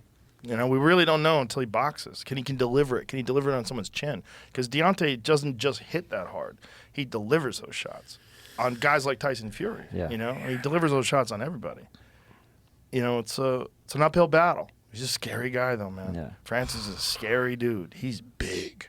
He's 265 naturally shredded. So what did he say he was walking around? 275, 275ish, 280. He's walking around because he doesn't have to make the UFC's weight limit. UFC's weight limit was 265, so he had to be 265 to fight in the UFC. He looked like he was chiseled out of granite. He's a perfect athlete for fighting. Tall, big, long, crazy power, and intelligent. He figures out how to get better. You know, he got so much better from the first Stipe fight to the second Oh fight. yeah. There was no comparison. He was like a completely different guy. Patient, calculated, technical. You know, and the knockout punch that he hit Stipe with. The Jairzinho Rosenstrike knockout gives me nightmares. Yeah, that was crazy. He's 290 to 293. Wow. So he weighs 2 Volkanovskis. He's enormous. But, you know, can he deliver that power? And the betting odds say no. But Are you a fan of the crossover fights? yeah, I'm a fan of guys like Francis making a shitload of money. Sure, That's what I'm a fan sure. of. I'm a fan of let's see. Yeah. I'm a fan of craziness, you know? Yeah. Mm-hmm. Like if Jake Paul decides to fight Canelo Alvarez, I'm going to watch. It's Yeah. crazy. You have if to they watch. really do that, that's good. That's crazy. I'm a fan of these kind of opportunities for fighters. Like for a guy like Conor McGregor when he fought Floyd Mayweather, Mm. you know, made $100 million. I'm a fan of that. Yeah. I'm a fan of those guys being able to do something like that, where they make an extraordinary amount of money doing something like that. This isn't my argument, but it is the purest argument that these crossover fights are demeaning to the noble art of boxing. You know, the boxing it's a sport, it's an art form. You know, it's taking away from fighters who have dedicated their whole lives to this noble art. You know what I mean? That argument. Yeah. Also, it's fun. Yeah. But also it's fun. It's Yeah. fun to watch that fight. It's fun. It's fun the fact that the heavyweight champion of the UFC, who, you know, retired as a heavyweight or left the UFC as a champion, is going to get to box the greatest heavyweight boxer of all time with 0 professional boxing fights. Let's see. I mean, it's kind of like the Conor McGregor fight. Let's see. You know, and real similar in the talent that they're facing. You know, when Conor McGregor fought Floyd Mayweather's arguably the best boxer of all time. I mean, Yeah. the most defensively sound boxer in the history of the sport. Like, the guy literally has only been hit hard like 3 or 4 times his whole career. I mean, especially when he really became like the great Floyd Mayweather. Like, he was just outboxing everybody. Canelo Alvarez, Manny Pacquiao, everybody got it. Everybody got it. Ricky Hatton, everybody got it. He I beat the remember that fuck out fight. of everybody. He's the man. Floyd's the man. Like, 50-0. That's the guy. I mean, if you're gonna have an all-time great, it's hard to argue that it's not that guy, because he's the guy that got away from the sport with the least amount of damage, the most amount of money, and he's also been able to sustain himself doing these exhibition fights for crazy amounts of money where the people literally have no chance. Literally have no chance. And he's boxing these folks. And they'll fly him over to Japan, you know, when he had that fight over there with this kickboxer. It's what he's doing is pretty wild. And, you know, what Francis Ngannou and Tyson Fury are going to do, that's pretty wild too. Let's see. Yeah. I mean, you have to watch that, right? Oh, yeah. Yeah. Yeah. Are you happy it's happening, though? Like Yeah. this noble art of boxing shit? Shut the fuck up. It's like half that sport's completely corrupt. Yeah, look, it's fun. you're absolutely right. I sometimes think that the reason Mayweather doesn't get his dues is because he ain't that likable as an individual. You know what I mean? I think it was also less exciting than, Yeah. a Mike Tyson type of thing in terms of watching as a spectator. It's both of those things are fair to say, you know, but also that's also how he got people to watch. He got Yeah. people to watch by rooting against him. Yes. You know, he when he first started out, he was Pretty Boy Floyd. It was a different Mayweather. You know, he was Pretty Boy Floyd, and then he became Money Mayweather. And he became Money Mayweather. That's when, like, more people started watching. And the more shit he talked, and the more he showed you his diamond-encrusted watches and Rolls Royces, and the more people wanted him to lose, and the more he kept winning. Yeah, he became the heel. Amazing. Smart. Yeah. Super smart in terms of marketing. I mean, come on, man. It ensured a large audience of people that were tuning in just to watch him lose. Yeah. Yeah. Well, Yeah. you want to see if that winning streak is going to get broken, right? Sure, but you also want to see someone to beat him because he's so cocky. God, Yeah. I'm tired of this cocky champion. Whenever there's a cocky champion, people like want to see him. Oh, this guy knock him off his high horse. So people will tune in just to see that, which is Yeah. genius. Yeah. But it was interesting. You said you still think John Jones versus Francis Ngannou could happen. It could happen. Yeah. Why do you say that, Joe? Well, because Francis has his contract with the PFL. Let's say he fights out his contract. Let's say he fights Tyson Fury, and then he fights out his contract. And then at the end of the contract, the UFC offers him a giant chunk of money to fight John Jones. So let's say if John Jones fights Stipe, who knows who wins that fight, right? And then maybe if he wins, John Jones fights Sergey Pavlovich, who's a very scary guy who's coming through the ranks. There's not a lot of really. Tom Aspinall is very promising. He's really good. British guy. He's really fucking good. Tom Yeah. Aspinall is really good. He has the potential to be an all-time great. When you watch Tom Aspinall's movement for a heavyweight, his diversity in his skill set, leg kicks, submissions, he's fucking super intelligent, fast as fuck. He's big, naturally big guy, super dedicated to the game. Tom Aspinall has a real shot. So maybe it's Tom Aspinall. So depending, but if John Jones wins all those, and Francis wins in the PFL and then leaves, and then they could have another fight, and that would be bonkers. That would be bonkers. You want to see that, man. Oh yeah. Well, You wanna see that. I was very upset that he was leaving the UFC because I wanted to see that fight, but also very happy that he's going to get this giant payday. I don't Yeah. know how much money they say he's going to make. Are they saying? I don't think the only thing I've seen is because Tyson signed that other fight against Usyk that he's going to make over $100 million for both those, but I haven't seen. Yeah, so Tyson Fury's so wild. He decided he's going to book another fight. Like he's like, this fight's going to be so easy. I'm going to book another one a couple months later. Wow. Talk about a cocky champion, huh? Hey, man, that's the Gypsy King. You know, it's his prerogative. He's the fucking king. 100%, man. Yeah, and 100%. that's also a fight that I really, really wanted to see. The Usyk fight. Sports Illustrated says minimum of 10, but that's Yeah. not sure how accurate that is. Is that saying that it's the bigger payout than the entire purses that he's totaled from UFC? Click on the link. Where it says, Sports Illustrated? Receive entire UFC career. Whoa. For Tyson Fury boxing match. That makes sense for him. You can see. You can see that.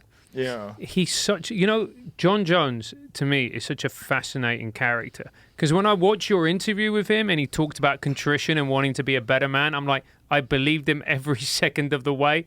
And then you look at his behavior afterwards and he's still just as wild, just as crazy. You don't get a guy who's that good without him being a wild motherfucker. Like, John's wild. He's wild inside the ring. He's wild in his belief in himself. He's a wild fella. I mean, that dude opened up his fight against Mauricio Shogun Rua with a flying knee at 22 years old against a legend. Catches him with a flying knee, just beats the brakes off of a legend at 22 years old and wins the title. He's an extraordinary talent, just extraordinarily good. Comes from this whole family super athletes. Both of his brothers play in the NFL. They're both killers. It's just like that guy's the man, and that fight against him against Francis, him coming up from light heavyweight, and Francis being this enormous, like terrifying force at heavyweight.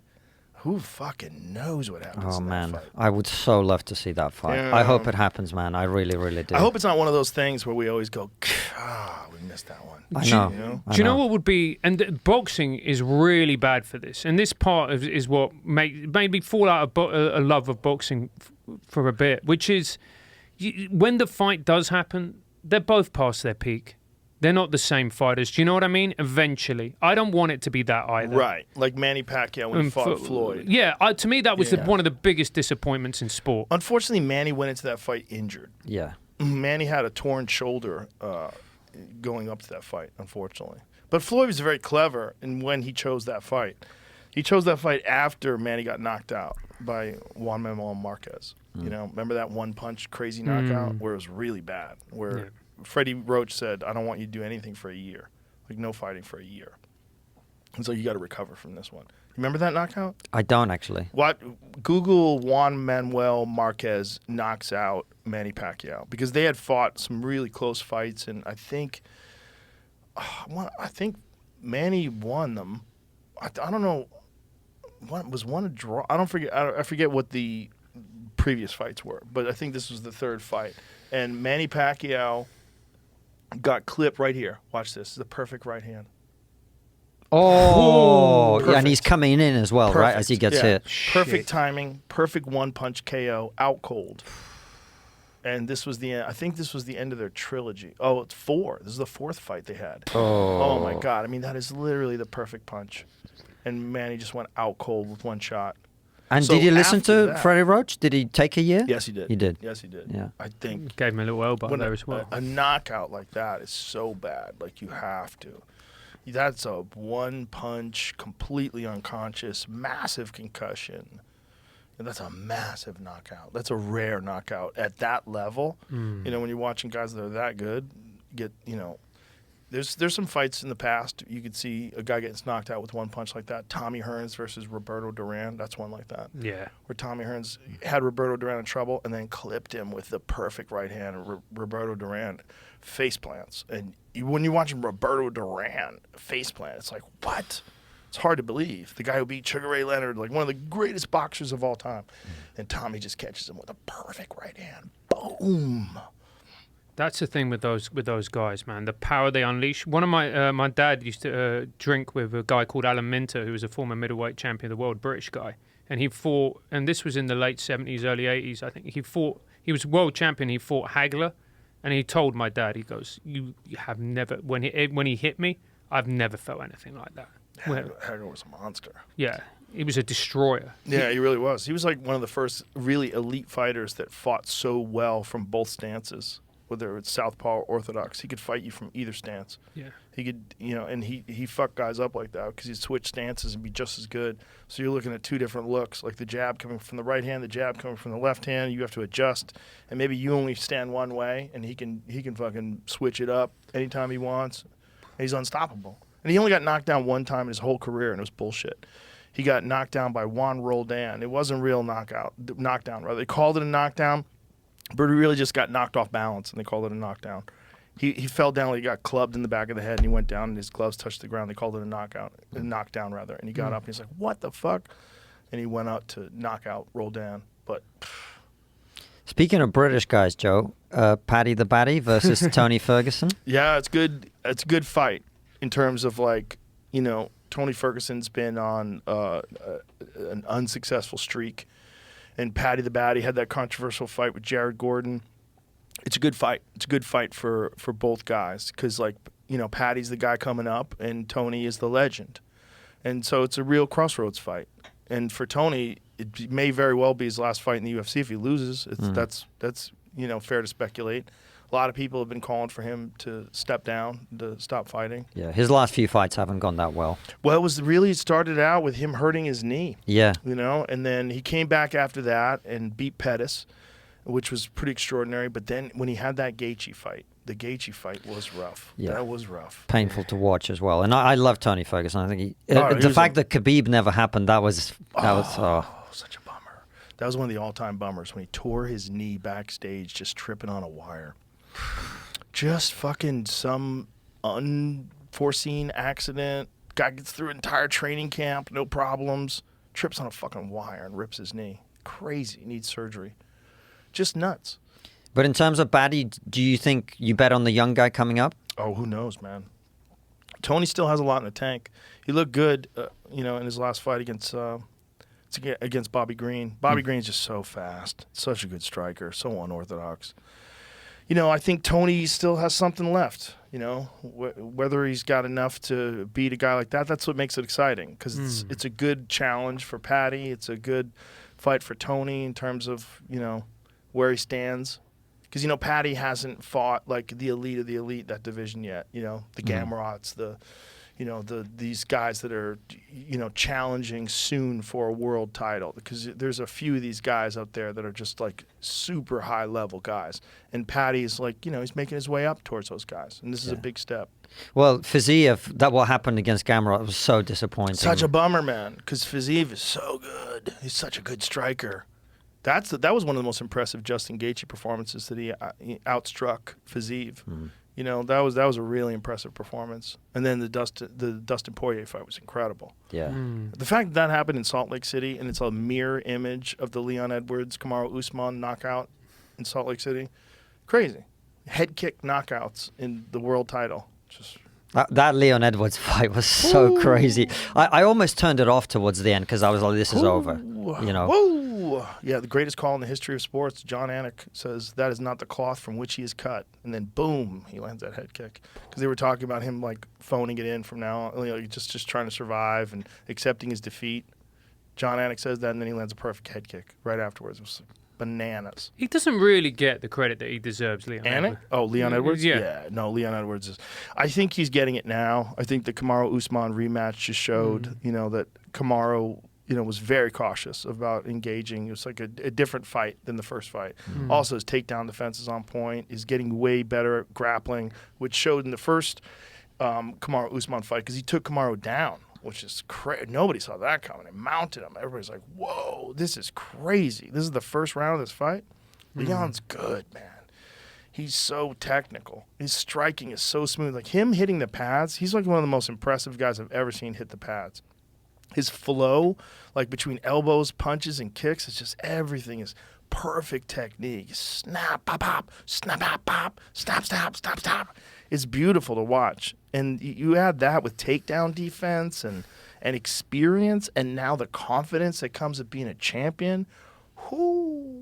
He's fucking good. How much does that change things? Because I think in a lot of things, confidence and the knowledge that you've achieved something changes everything. Well, they're all very skillful at that level, and everybody has a strong mind at that level. But it's, like being a champion there's an aura that comes from the champions that you have to overcome. Like when people fought Khabib, they weren't just fighting the champion.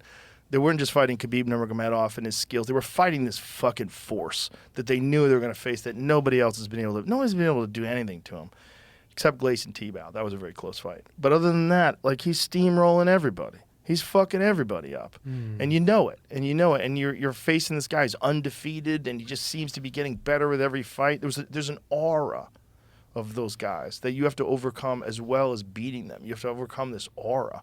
And everybody thinks you have no chance.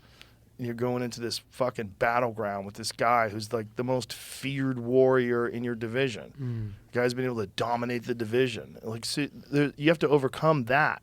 And Leon is now becoming that. He's become, when he beat Kamaru the second time, everybody's like, oh, boy. Okay. And then if he can beat Colby Covington, that's a big one. That's an exciting fight. That's a big one because Colby puts that fucking pressure on you. He's got an endless gas tank. He's like an Energizer bunny, just doesn't stop. His cardio so good. His wrestling so good. He's just constant, and he just stays in your face. He just drains you. He just drains people. Kamaru's been the only guy that's been able to figure that out. Yeah. There's some people who've got an aura about them that it's undeniable. And whatever sport it is, at the moment they step onto the field or into the ring, there's just something about them that is undeniable. Yeah. And you just go, I don't know, even if you don't know who the person is, you're immediately drawn to them. Yeah, well, that's also one of the things that's exciting about the sport is that there are those people that just get to this spot where they just rise above to the point where, like, you know, like you can't wait to watch, like Volkanovski, can't wait to watch him perform again. Like, damn, he's on it right now. Yeah. That guy's on it, you know. Anderson Silva, when he was in his prime, was like that. John Jones, when he was the light heavyweight champion, was like that. You know, it's like, damn, this guy's on it. Like, he's in that zone where, like, the greatness lies. Yeah. You know, it's not just being the best in the world, but handily defeating anybody who dares challenge him. Yeah, when we had Dan Hardy on, we asked him what it was like to go into the fight against George St. Pierre. And I think he said something like he kind of, I don't remember exactly what he said, but he kind of hinted that, you know, you're aware of the fact that this guy's, you know, at that level. Yeah. Yeah. Yeah, man. It's a crazy sport, man. It's the most primal of I all love sports. it. I love want it. to talk about the need for wild people. That's the only way you get a sport like that. Yeah. You have to have wild people, man. Well, you know what? I think in some ways the rise of the UFC, obviously, you know, Dana White and his team have done a great job and it's a fascinating sport. But I think partly it's like as the culture gets pussified, people are crying out for something wild like that and they want to watch that. Yeah. You know, in a world that's getting softer and less resilient, as we talked about earlier, you want to see that shit. Yeah, there's that. That's why people like fights in hockey. Some people like like people like watching rugby and football. Yeah. They still like a little chaos, some aggressive energy.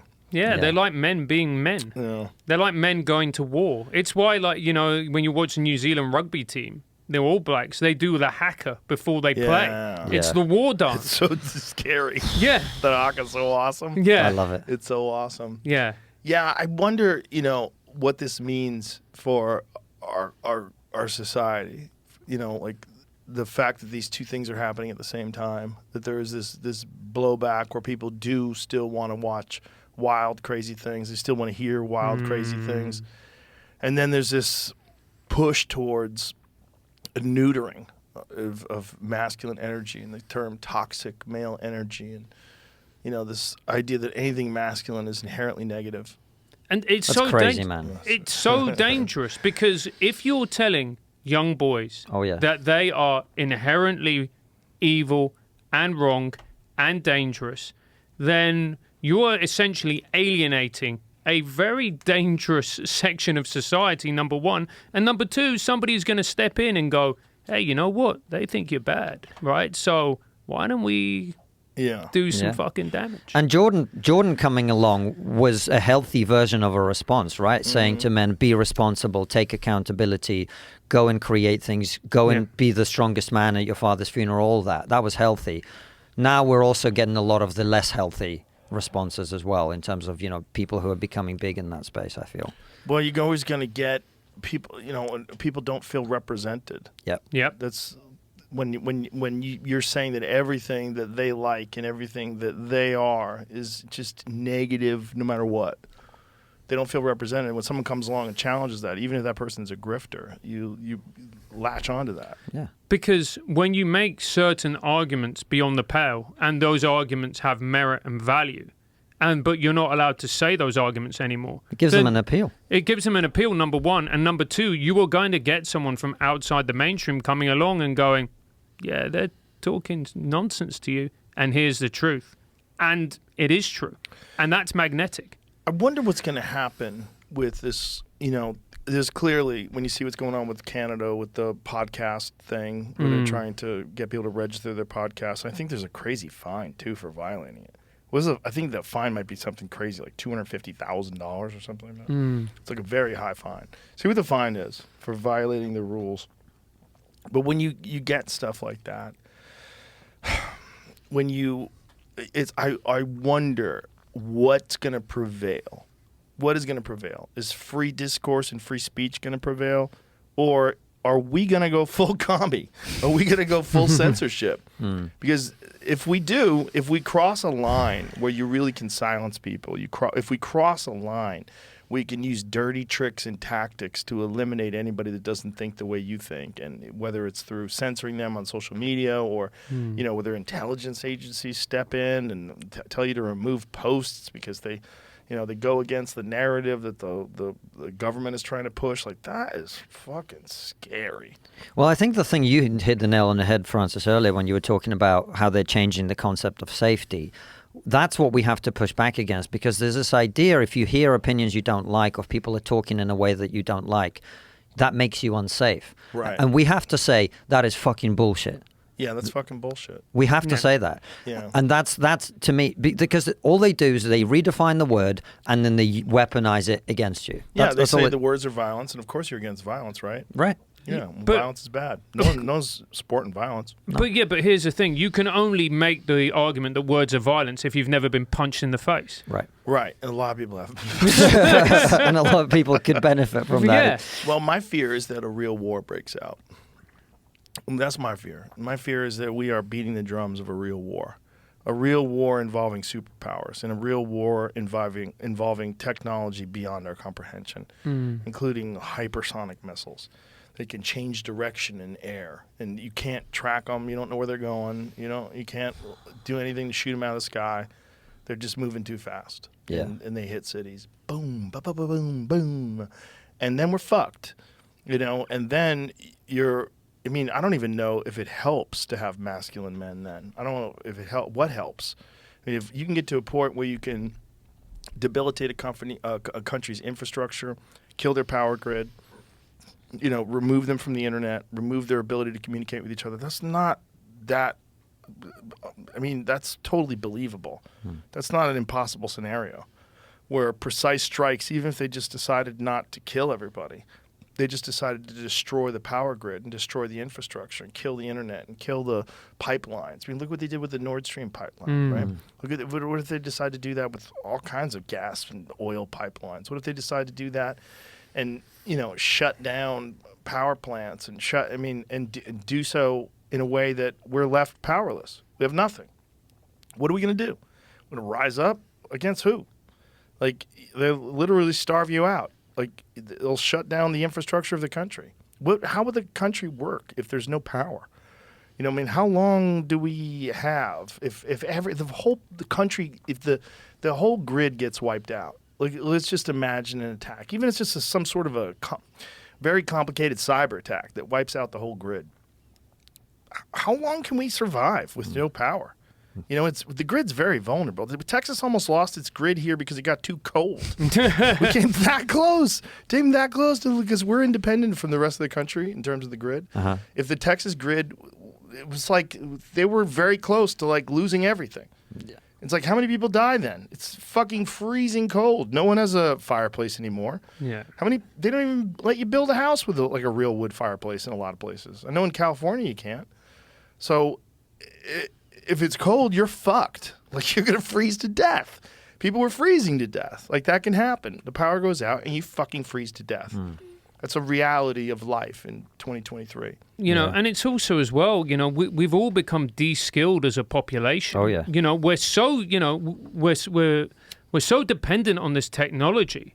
Like, think if you went time traveling, right, and you went back 1,000 years and people go to you, oh, what's going on? And you'd be like, we've got all this amazing stuff. We do this. Oh, yeah, how does it work? I'd be like, I don't know. I just switch it on and it works. Right. Yeah, I just do a podcast. If you left me alone in an island with all the books that have ever been written for 1,000,000 years, I'd never figure out how to make the internet. Right. Yeah. Yeah. What? You gonna do what? 5G? What does that mean? Satellites? What the fuck are you talking about? Yeah. I have to fly a metal piece high enough in the sky that it's weightless and it just spins around the earth? What? And we all take this stuff for granted as well. We're all like, oh yeah, this is just normal. This is entirely normal. And this is just our society. And this is what I was born into. And this is always going to be this way. It's like, well, look, no. we're victims of our own success, right? Because we've built these amazing things and they're good things to have, right? Yeah. Having a power grid is good. But we've got to also be smart. And one of the things we're finally starting to realize, at least in the UK, where we went super crazy on this net zero stuff, is you have to produce your own energy. You have to have control of that. Otherwise, where are you buying it from? Who are you buying it from? And what are they going to do to use the fact that you're buying the energy from them against you? Yeah. And there's so many problems. There's so many problems with just the way human beings acquire minerals that need to go into cell phones.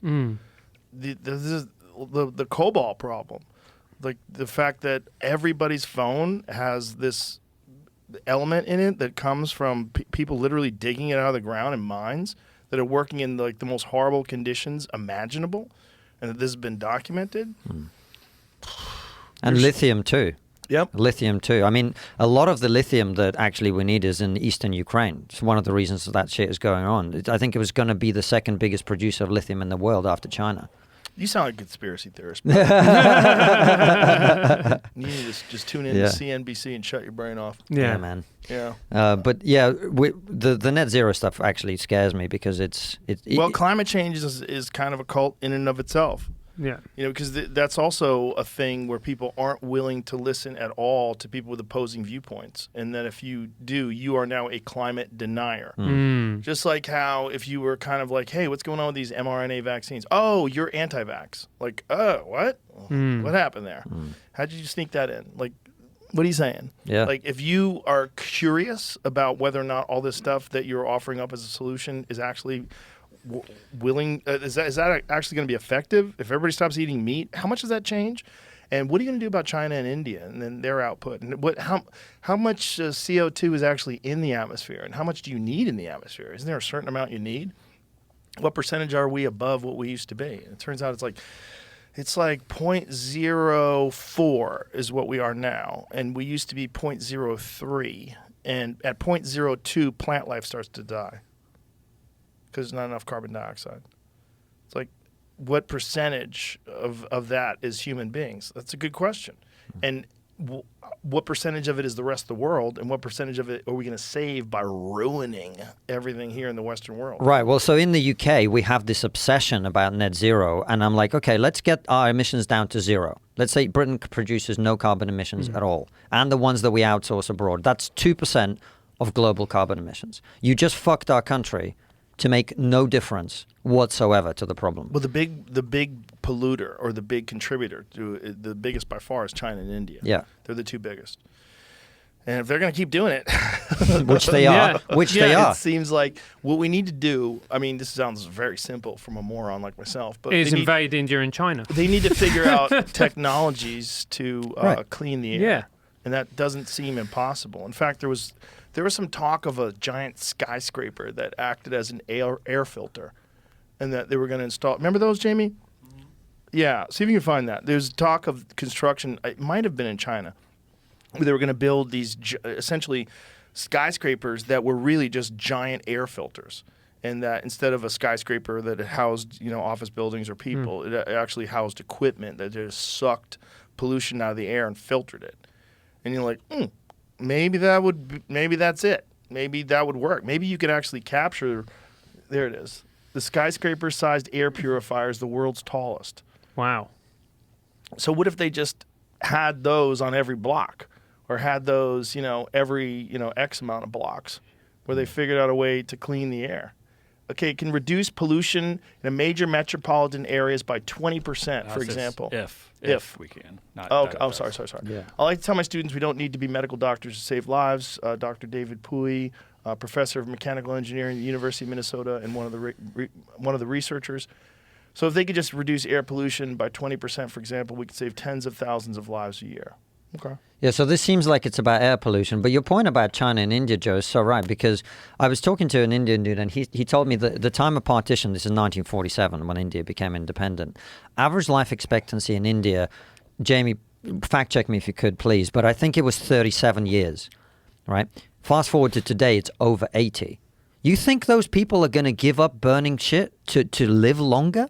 You think they're going to do that? Because I don't think they will. I don't think the Chinese are going to stop making stuff and producing stuff and burning stuff. Well, I don't think the people have a say over there in China. That's true. Yeah. Particularly. That's a big part of it, right? Like, there's not going to be some movement against the government. They have the policies. same. I've checked both of the net zero plan. Yeah. To reach net zero emissions by 2060, the report estimates China needs between U.S. 14 to 17 trillion in addition to investments for green infrastructure and technology in the power and transport sectors alone. It seems like quite a lot of money to me. Yeah. Yeah.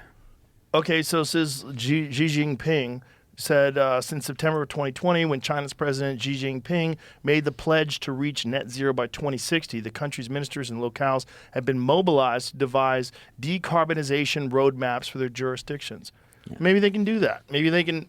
I mean, maybe there's technologies that either haven't been implemented or just theoretical, where they can figure out a way to clean it up without destroying their economy.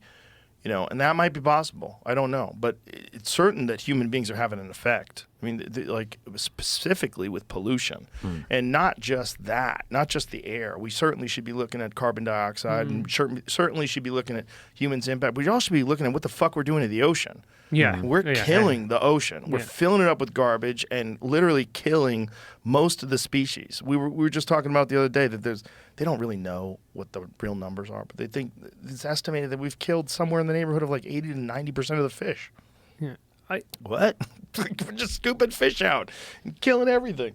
And giant fucking country-sized floating garbage islands.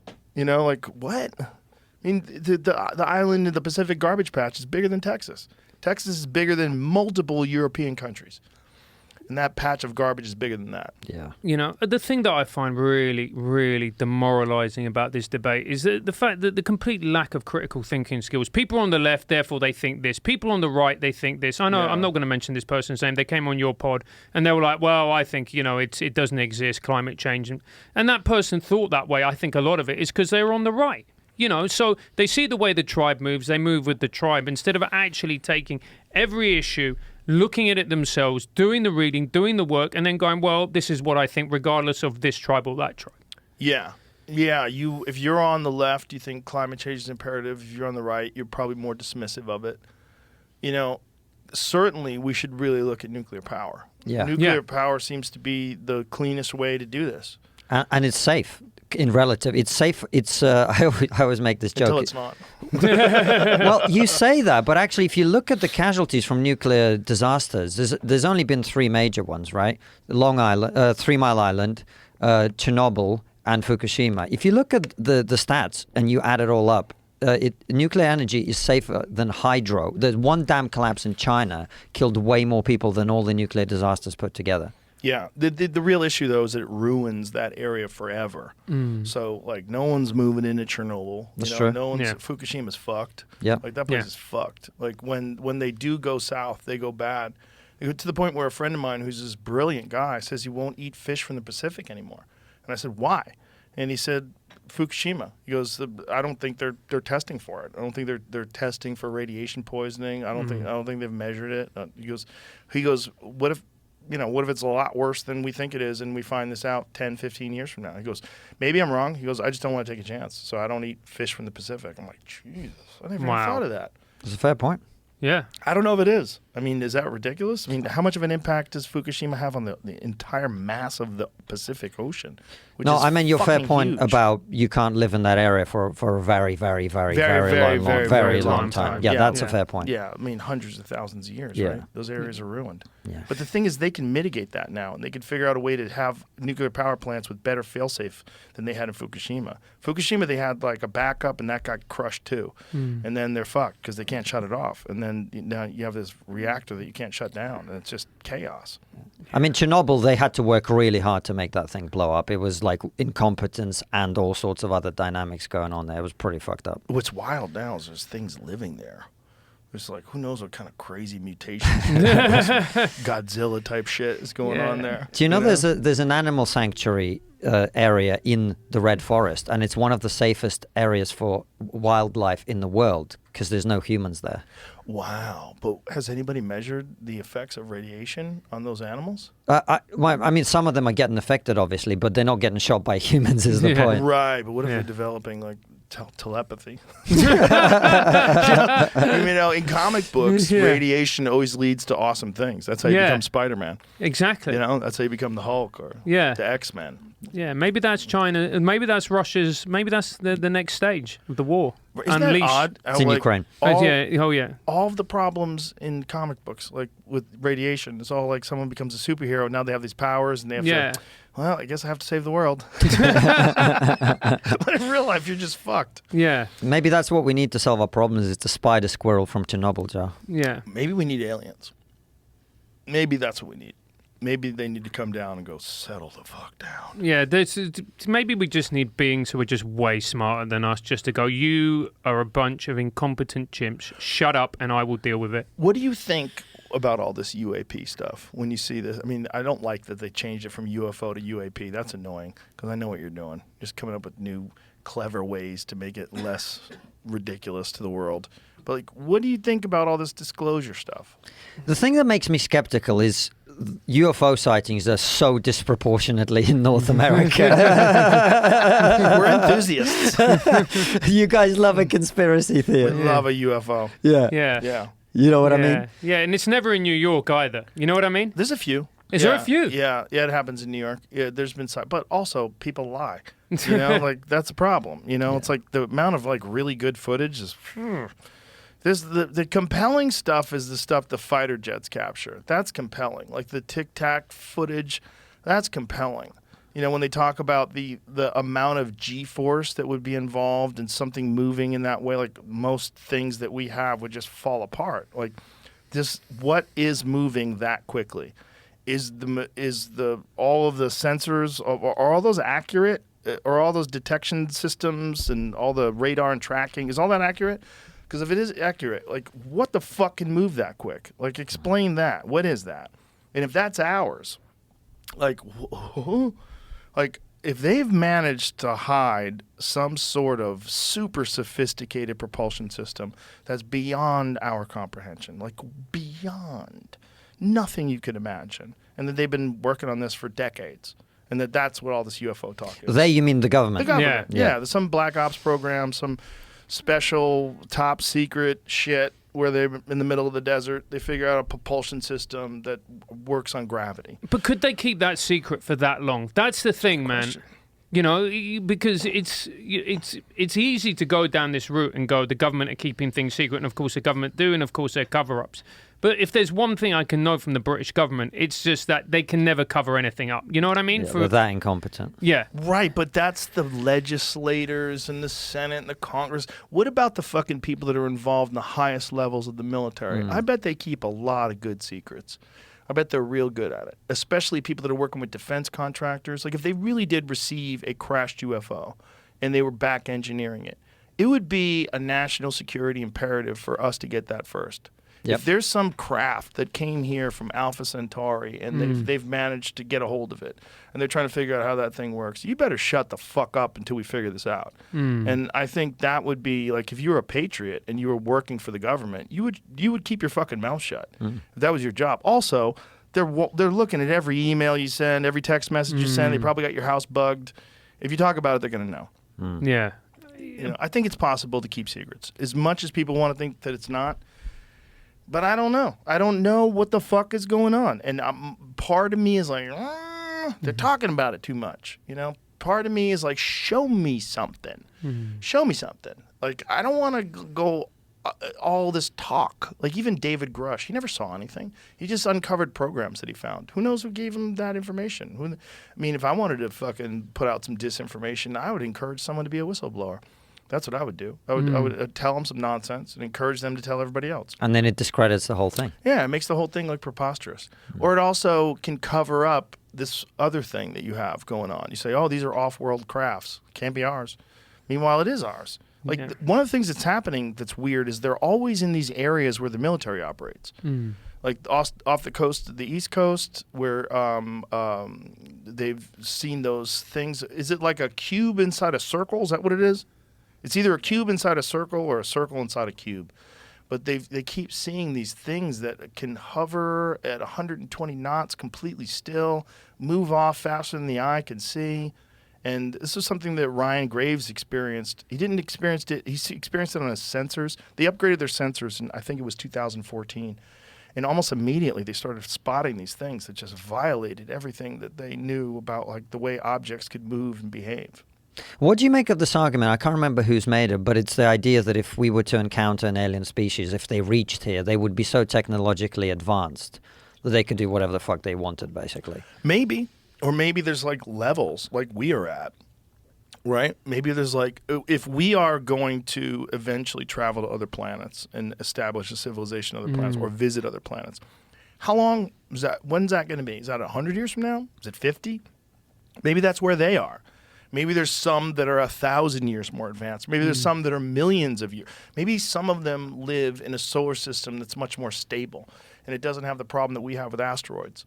Maybe there's less collisions, so they're allowed to reach this technological level of sophistication that's evolving over millions of years, and they're like gods. We can't even fathom the kind of technology they have available. Well, we would imagine that if we keep going, we're going to hit that. But maybe as well they don't have the capacity for self-destruction that the human being does. Right. Maybe they've engineered that out. Maybe that's part of the feminization of males. Maybe that's part of and for real, maybe that's part of all this like gender chaos.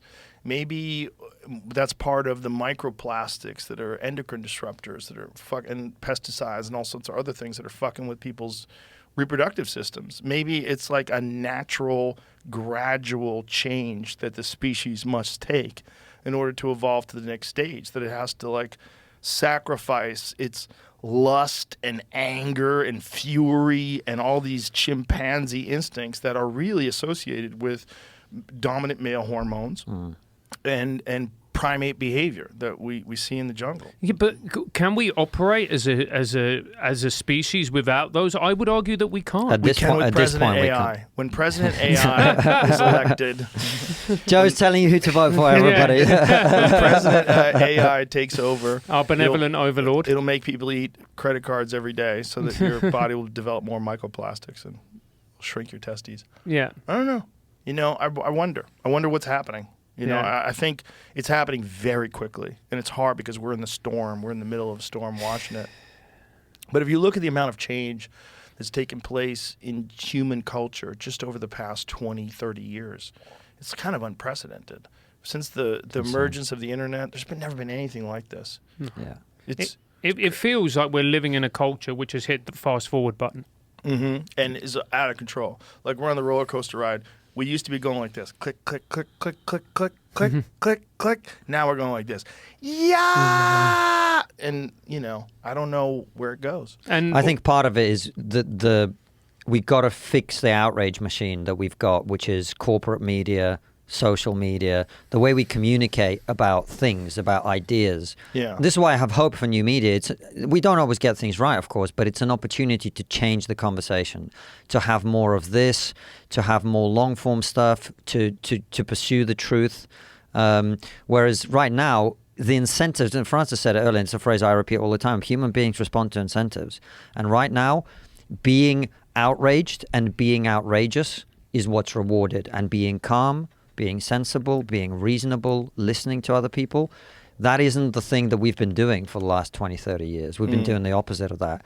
And I think we have to find a way to change the incentive structure of the internet whereby we're not incentivized to be our worst selves. We've got to do that. If we don't do that, we're going to destroy ourselves long before any fucking aliens get here, man. And that's my worry, man. To go back to your metaphor about the roller coaster, we are on the but I'm going to be honest with you, mate. I'm looking down, I'm like, is there a track? No, we've never experienced this before, right? Yeah. As far as we know, the human race has never experienced anything like this before. This connectedness. Strange. Yeah. But every informational revolution, I mean, people have always talked about this example of the printing press, right? Right. You have solely the church that controls all information. Most people are illiterate. And then you get the printing press and you start spreading information to more people. And there's more perspectives. And then you get 2 centuries of religious warfare.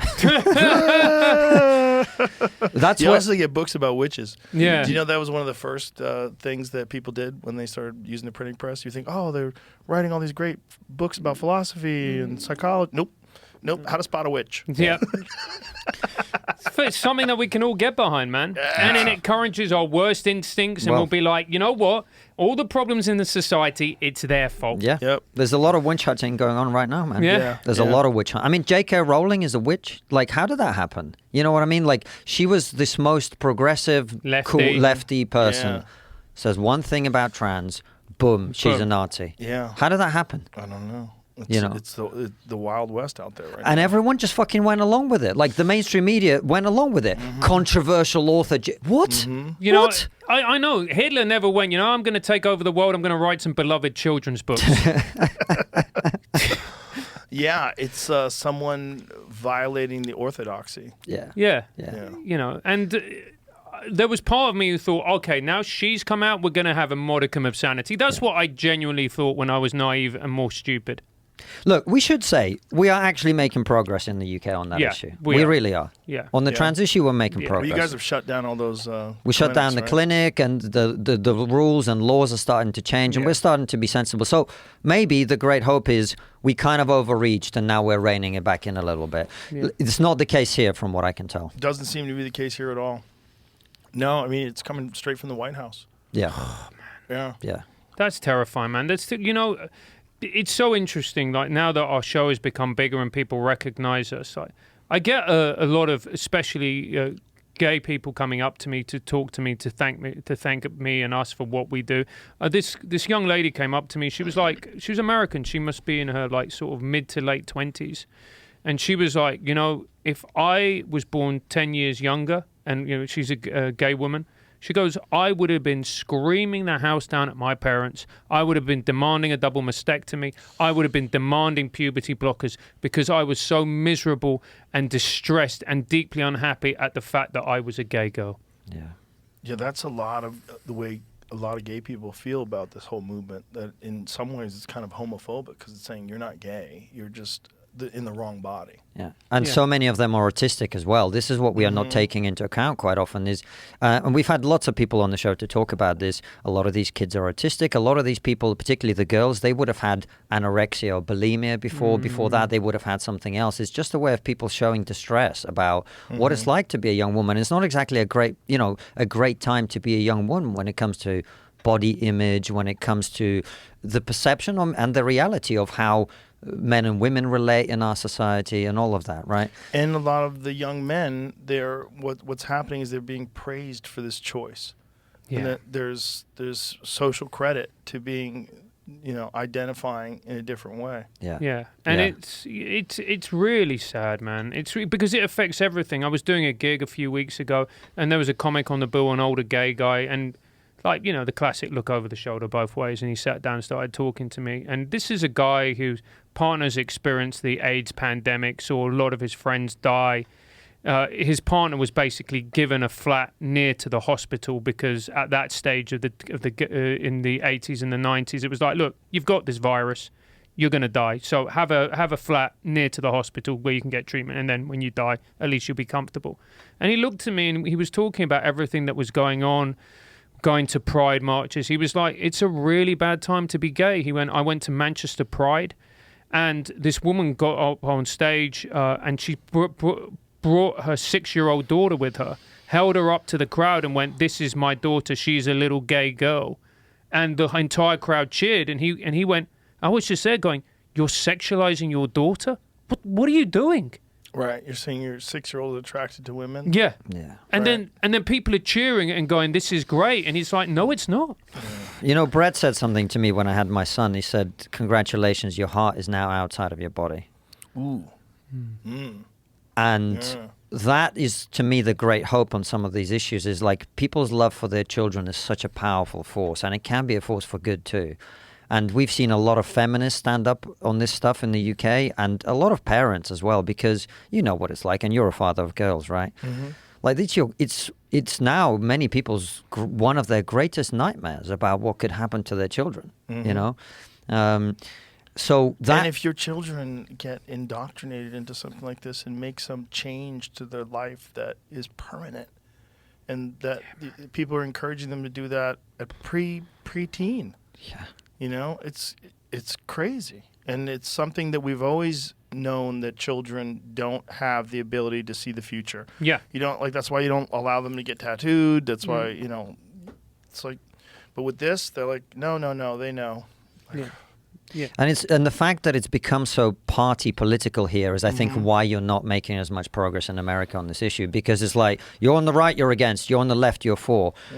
Why don't we just look at what is medically correct what is good, what is bad, what damages people, what helps people. Let's take some fucking time. No, people don't even want to look at the side effects of some of these medications they're giving kids. Because it's too painful, Joe. But they're sterilizing. They are ruining their bodies permanently. It reduces their life expectancy. I mean, Chloe Cole and there's lots of other detransitioners. You listen to their testimony. And the scary thing is the detransitioners get attacked.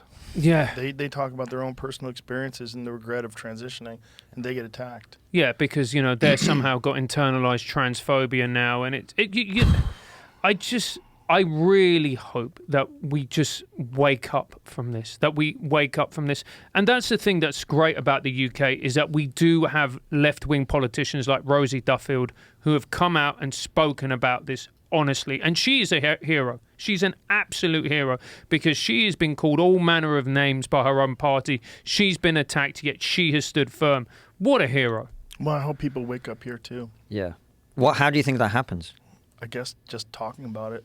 I guess the discussion moving from it being orthodoxy that you can't question to people seeing detransitioners, seeing problems that we know with children being malleable and easily influenced, and seeing people that might just be a feminine man that might be gay, and you're turning them into a woman and forcing them to get castrated. And yeah, this idea that, you're not a man if you don't like, climbing trees and cutting down logs and all of this nonsense. It's just so backwards. I thought we'd overcome that. I thought you could be a feminine guy who loved writing poetry and was more sensitive, and that was great. And that's just another type of man. Yeah, I used to be. Maybe it will be again. Yeah. Listen, guys, it's always beautiful to talk to you. I really appreciate you guys. Brother, Appreciate it's you great being to be out back. there. Thank you. Yeah, it's You lovely, guys, man. Your show's awesome. It's very good. And it keeps getting better. Trigonometry. It's on YouTube. You guys get dinged on YouTube at all?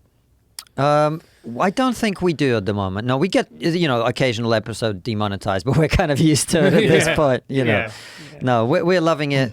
We've got, as I said, we've got new shows coming with different people. We're going to expand and grow. Beautiful. And spread this message. Yeah.